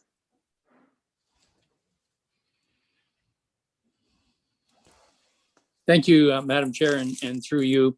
And I'm working with new technology today that I haven't used, but so bear with me. I have about 4 or 5 comments, but I'm just going to limit it to the first one and let my other peers speak. And these comments are at the general high level for the whole document. The first one I have is I have a concern that there is a possibility for ongoing conflict because of policies maybe competing against each other. For example, the environmental policies competing with the development policies.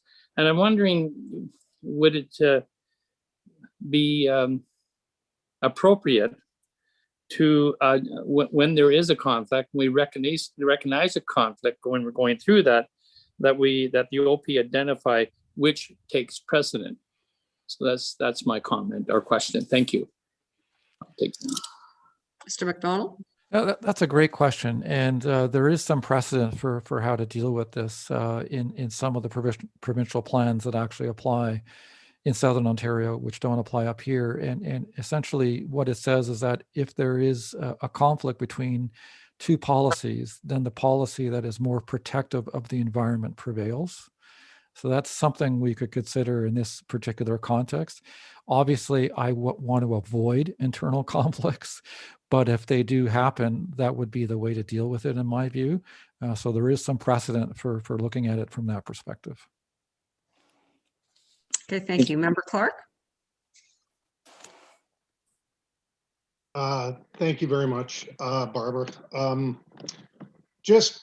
First of all, Nick, thanks. It looks like you and your team haven't had much time off. So I think we all appreciate the summary, of this document. It's just a huge amount of information to absorb, obviously. I guess I'm not going to get into specifics. I'm going to say, at first blush, as I go through the summary, as I start reading these documents, I'm going to suggest that we've probably taken the furthest right input that we possibly could on anything to do with waterfront development or waterfront improvement and personal property rights.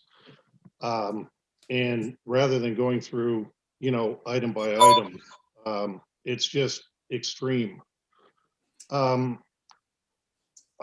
So I imagine at some point we'll talk about these things, but we started a group called Our Muskoka. And I'm not here to soapbox it. It's just, I'd love to know how many people right now are on this Zoom call, because I think we probably have about 30 people out of 30,000 people in this township. And I see us going through with this. And I think we're gonna have the same reaction we've had for many years, which is this is all gonna go through and people are gonna be scratching their heads and trying to figure out how the heck we got here. So I would just implore us, before we start heading down a path of finalizing this document, that we start listening to input from the public, because 20 people is not representative.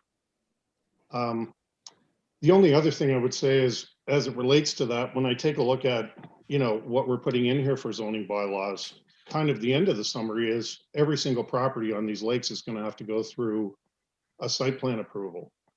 And I can tell you my own personal experience, and it's not through any lack of effort from the township. Under the current environment, it took me over 5 months to get to the point where I had a site plan approval, a new building in Port Carling where I was going to employ people. By the time we got to the point we were in the final stages, it was easier for me to go buy a building, which I did. And therefore won't be employing people to build it, et cetera. So, there's a lot of generalities there. I think when we get to the specifics, if you're going to try and put every property in this township through a site plan approval, I guess my real estate business will get busy.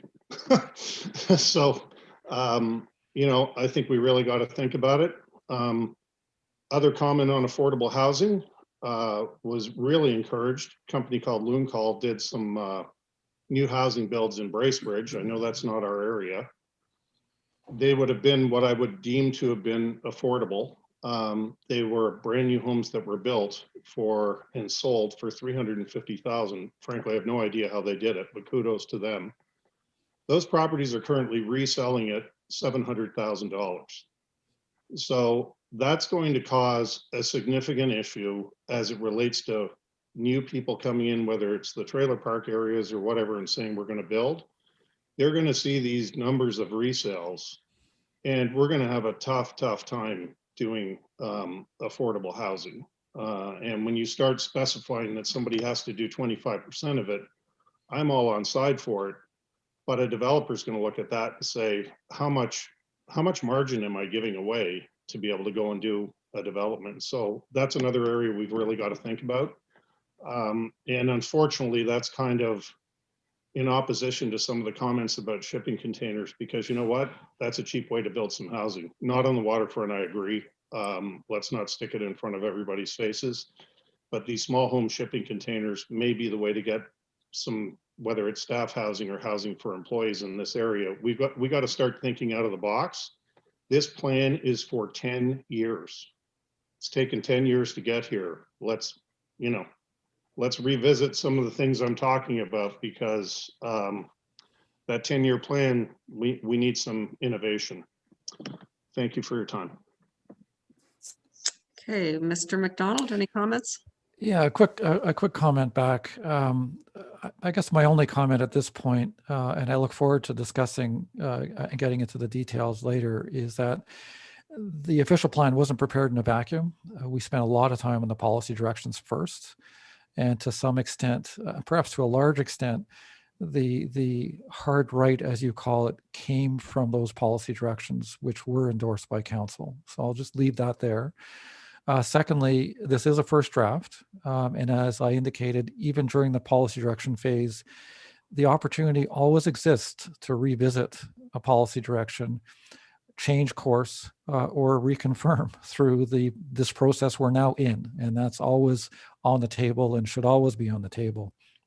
And even with this first draft, it is a first draft, and at some point it turns into a second draft. And when we come back to council and say, here's our second draft, we're not asking for you to approve it.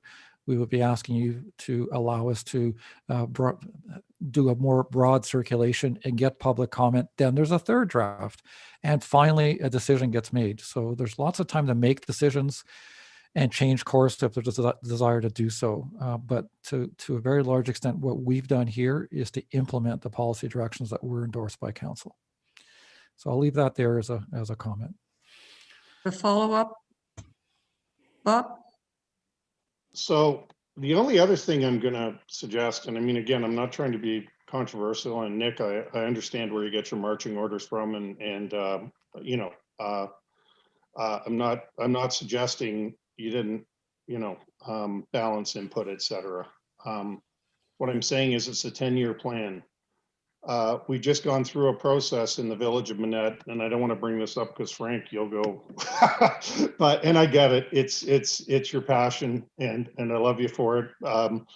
But the reality is we've just gone through this process with Legacy, the village of Manette, et cetera, about trying to develop a policy and restrict waterfront development.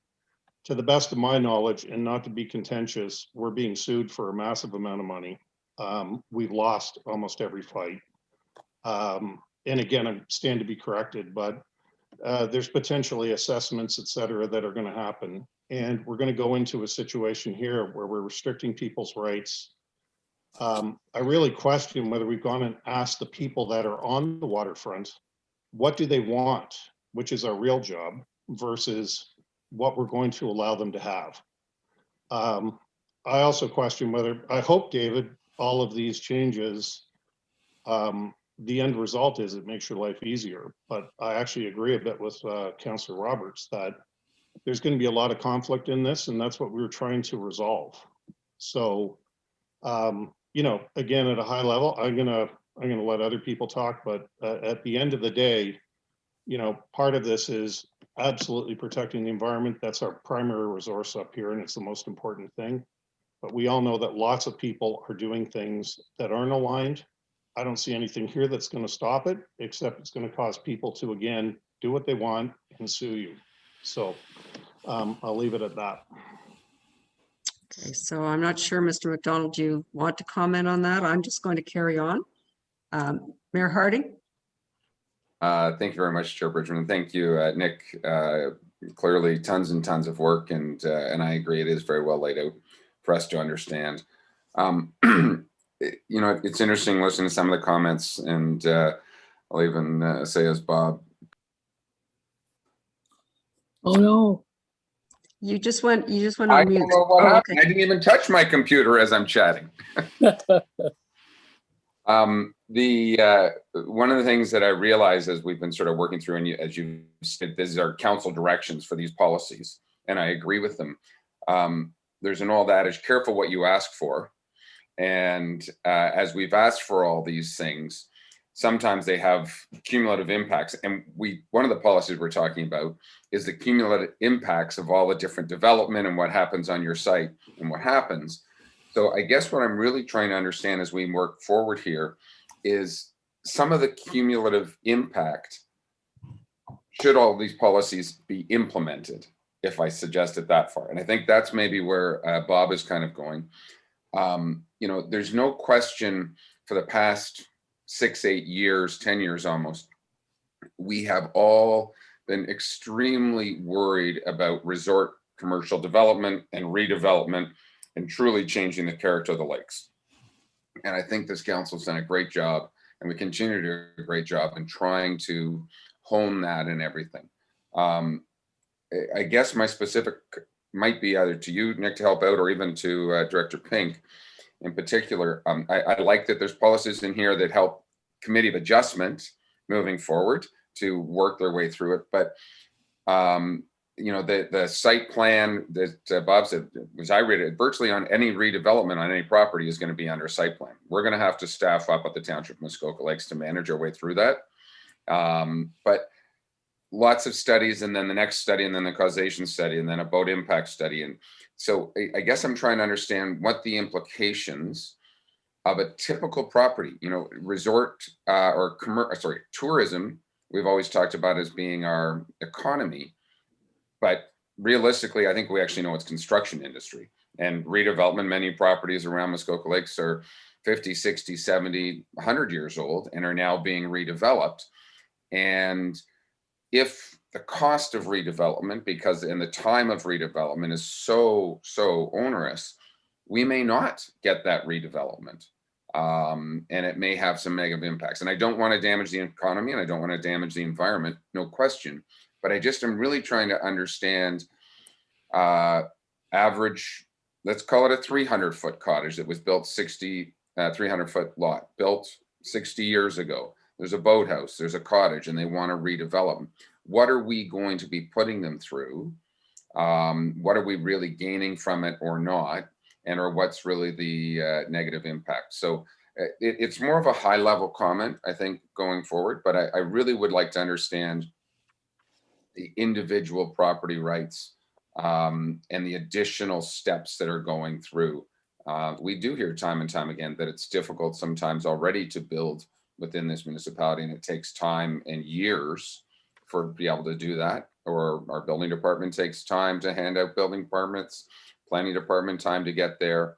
So that's really what I'm trying to understand as we go forward in this. And I mean, there's not a specific policy that I say I'm objecting to at this point, but again, the cumulative impact of many of these, maybe we don't need to do all of them. Maybe we just need to do a few of the key ones. And I think the other big key one I always heard, again, was our resort commercial policies to protect our lakes. So I don't know the added changes. That's really what I'm kind of interested in. Okay, Mayor Harding, I think the question went to either Mr. Pink or Mr. McDonald. Is an average property moving forward in this, what would be the process through planning? Mr. Pink, do you want to answer that, or Mr. McDonald?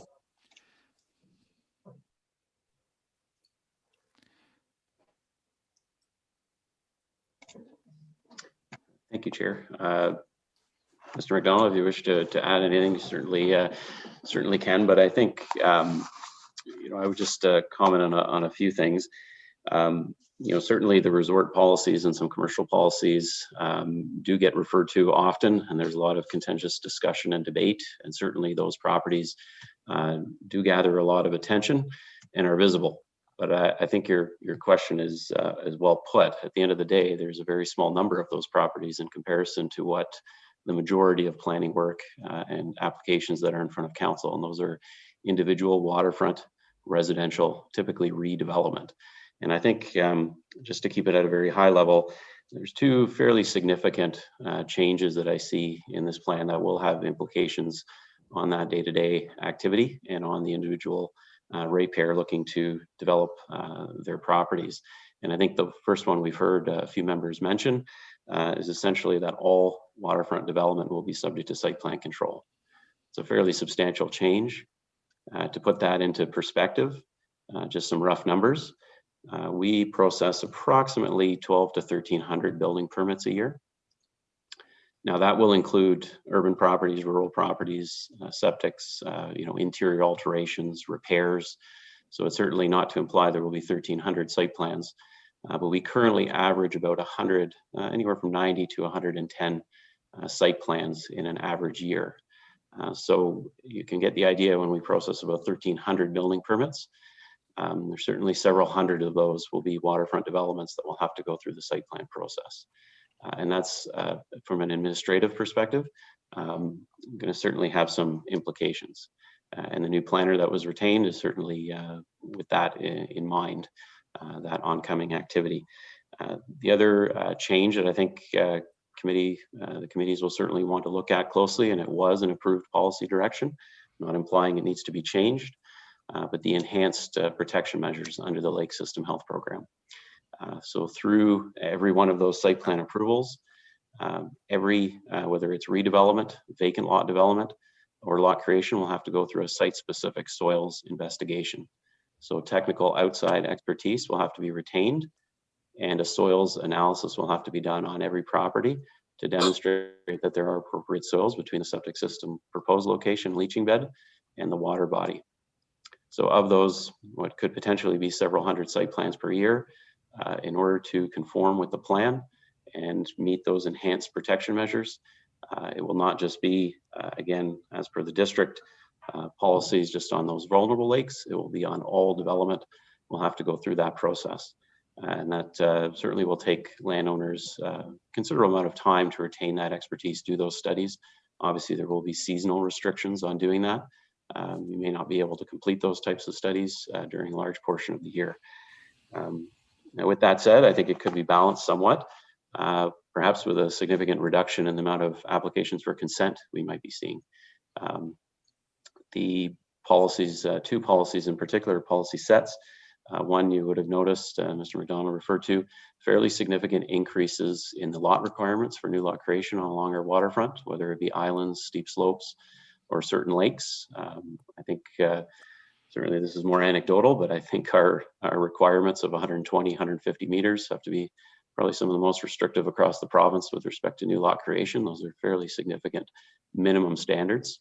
And also the recreational carrying capacity. I don't think anyone has touched on that too much, but it certainly has the potential to significantly limit new lot creation along a large number of our water bodies. So perhaps the increase in site plan will be tempered somewhat with decrease in applications for consent. So hopefully that helps. Just some high-level thoughts on some of the more significant implications that I've identified in this first draft that committee may want to put their mind to, and Mr. McDonald may wish to add to those that he's identified as well. Thank you. Mr. McDonald? Just very briefly, I think Mr. Pink did a very good job explaining what the implications are. In addition to what he's identified, we've also suggested a tightening of the permissions within the 20-meter setback as well. Plus, we've suggested a site alteration maximum on properties, and those two combined will also increase the number of minor variances.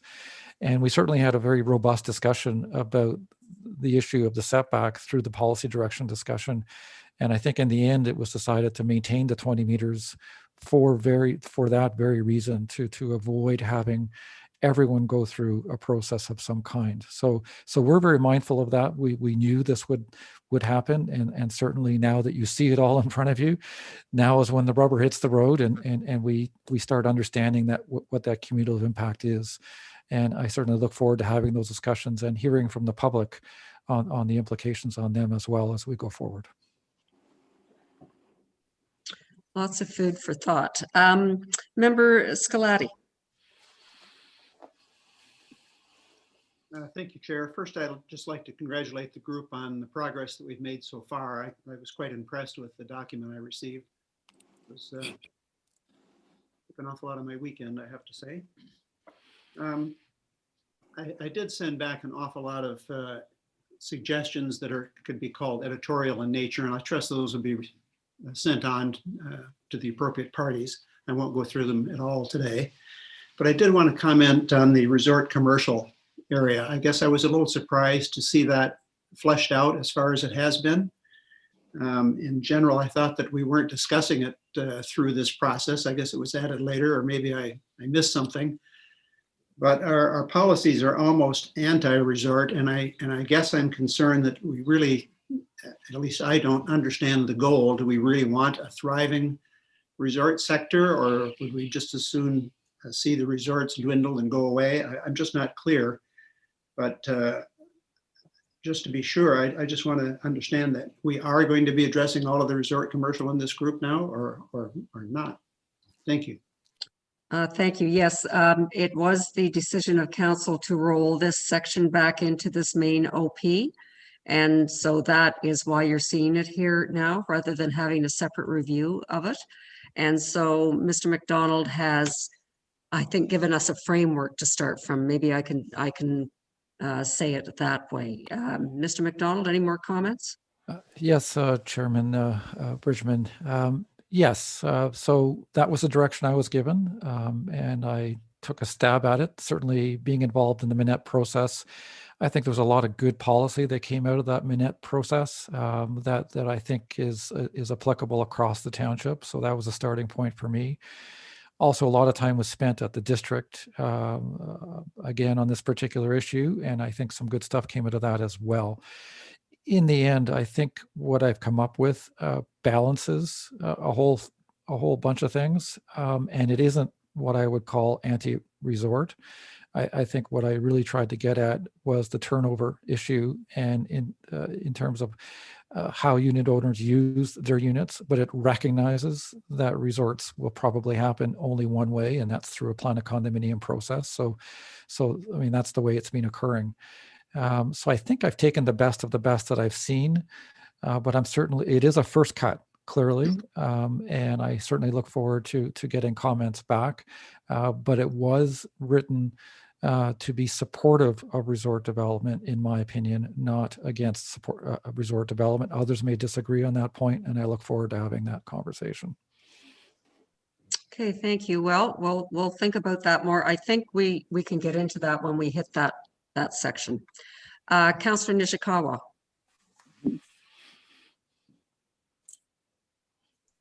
Thank you. Sorry, I just wanted to go back on a comment that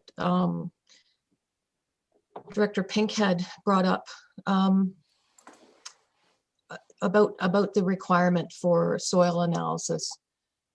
Today, if I want to get a septic installed, I invite our septic inspector out, and he puts his thumb up, yes or no, or decides on a site. It's a collaborative thing. I'm really concerned of how we decided that this is a direction that we're going to go. I'm really concerned that we may be putting some policies in place that will not be, it'll just add to the cost of even thinking about development in any way. Little concerned again on, interestingly, when it was raised, for instance, at Loon Call, how Loon Call is able to do things is because they are managing their funds well.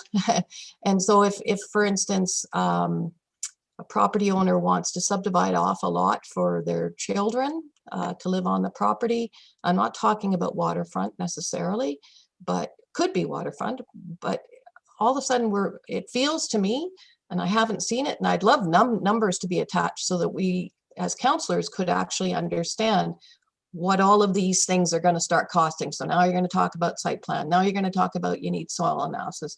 All of these expenses, like already I know that there's a lot across the road from me that people have looked at for years and analyzed that before they can even think about putting a structure up, there's $100,000 that's required to just get the bare minimum requirements into the property. So I'm not sure where that comment came from or why that was a direction that we were looking at, but I guess I'll leave it up to Mr. Pink to respond. Thank you.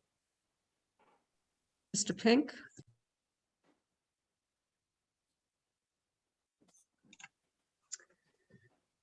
Thank you, Chair. I believe that is the direction, one of the policy directions under the Lake System Health Program policy direction to require an enhanced protection policy set out in the district official plan on all development, not just those vulnerable lakes. And I think Mr. McDonald went over that. That was a clear consensus amongst council to subject all development to those enhanced policies in the district plan for all development. And that is one of the implications is a site-specific soils investigation for any redevelopment or vacant lot development around our waterfronts.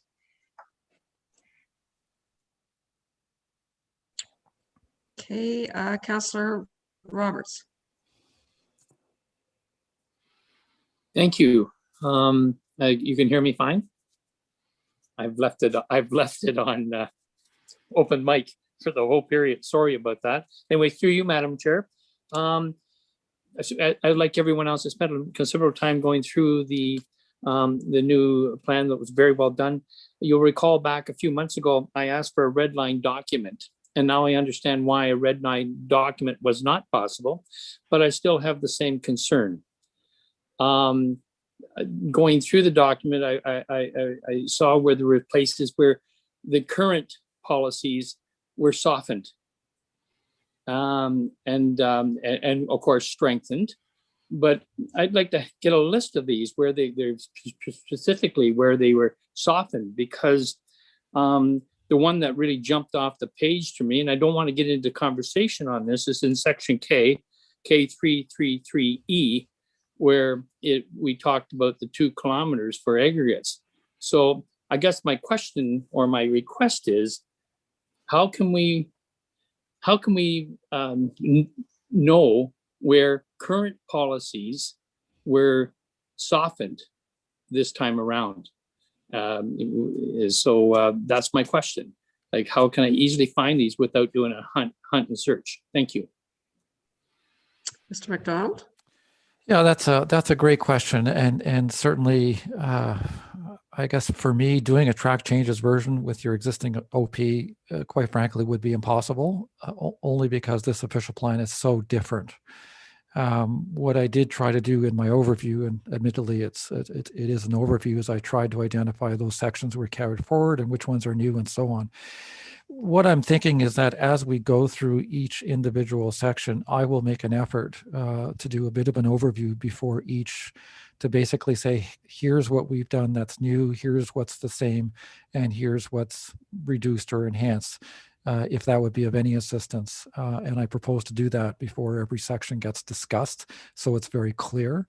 I think that's probably the best and efficient way of, the most efficient way of doing that, if that's okay with Councillor Roberts. Follow up? Thank you, Madam Chair. Yeah, that would be fully acceptable. If you, mute. No, I'm not muted.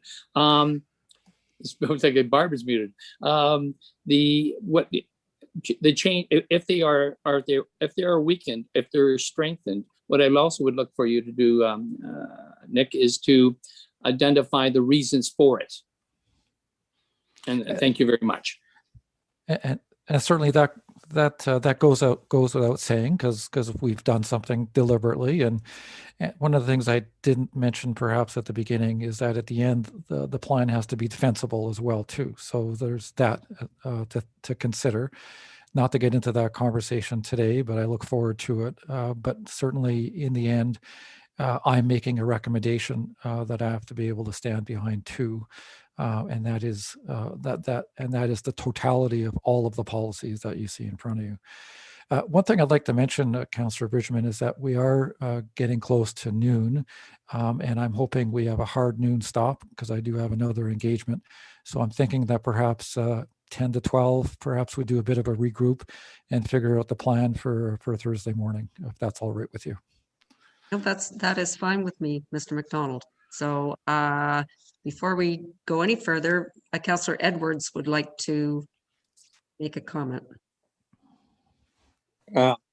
Yes, thank you very much to Nick. I see they've got everything in metric, and I had asked on the last one if you put in brackets the imperial. A lot of people still think the side lot line is 15 feet rather than so many meters and everything else. It makes it easier. We're trying to make it easier for people to read. There's an awful lot of people still thinking both ways. So I would like that included. Thank you. Well, those are the people getting the vaccinations first, aren't they, Councillor Edwards? Yeah. That's right. Yeah, I get mine next week. Okay. Mayor Harding? Thank you very much. And Nick, I'll come back to Councillor Roberts' question, whatever. And one of the things that I appreciate as you go through each section highlighting for us, is there a possibility that there could be that written cheat sheet of your notes in advance kind of thing, just to somehow, some way enhance policies, relax policies, or new policies added? I just literally looking at things going forward versus strictly a verbal sometimes might be easier and give us a greater chance to digest versus on the fly. And maybe it doesn't have to be for this week, but I think going forward, I think that is probably a useful document for everybody. Leave it at that. Mr. McDonald?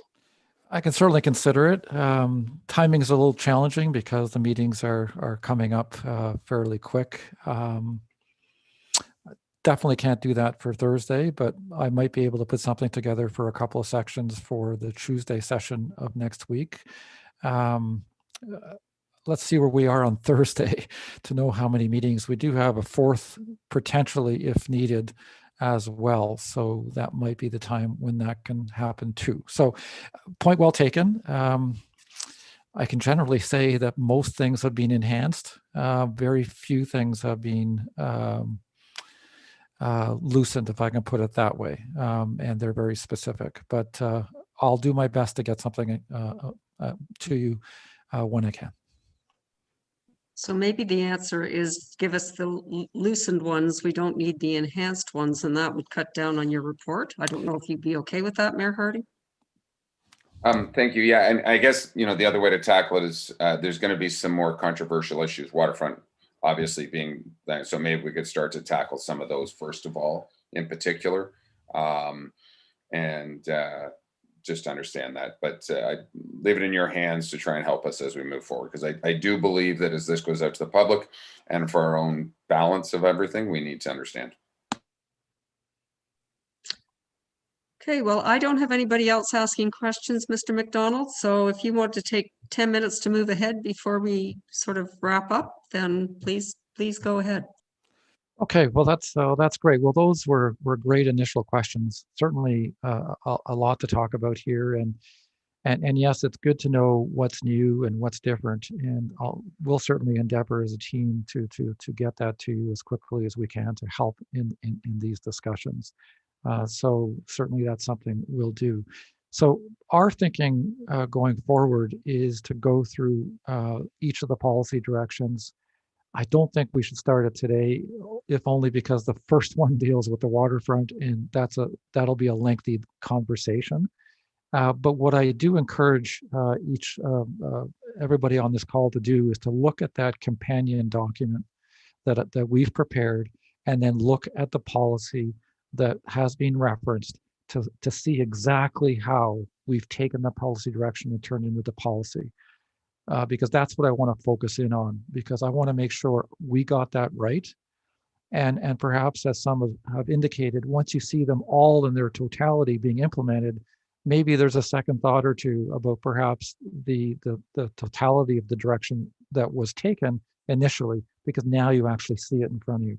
Now it's written down, and you might think, that may be a little harsh, maybe a little too tight. Is there something else we can do to modify that in some way? And that's perfectly fine, because how would you know that in advance until I actually sat down with Jim and Dave to write this plan? So that's what I would suggest we all focus in on for the next meeting. And I propose to start right and early, 9 o'clock on Thursday with policy direction number 1, and see how far we get. And then decide that day what happens the next session, and so on, is pretty well the plan I have for us going forward. That's about all I needed to say, I think, at this point, Chair Bridgeman. Okay. Oh, sounds like a good plan to me. Does anybody else have any questions before I read the motion to adjourn? No. So, okay. Then moved by Councillor Kelly, seconded by Councillor Hayes. Be it resolved that the Special Planning Committee meeting adjourn at 11:43 a.m. today. So all those in favor?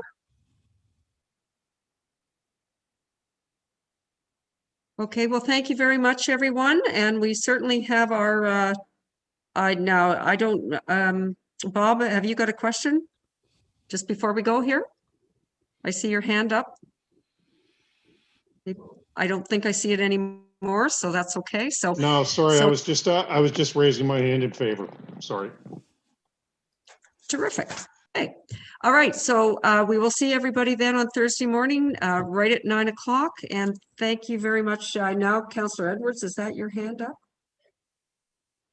Okay, I'm gonna finish this meeting before I keep going with this. So we'll see you all on Thursday morning, and everybody have a good day. Thank you.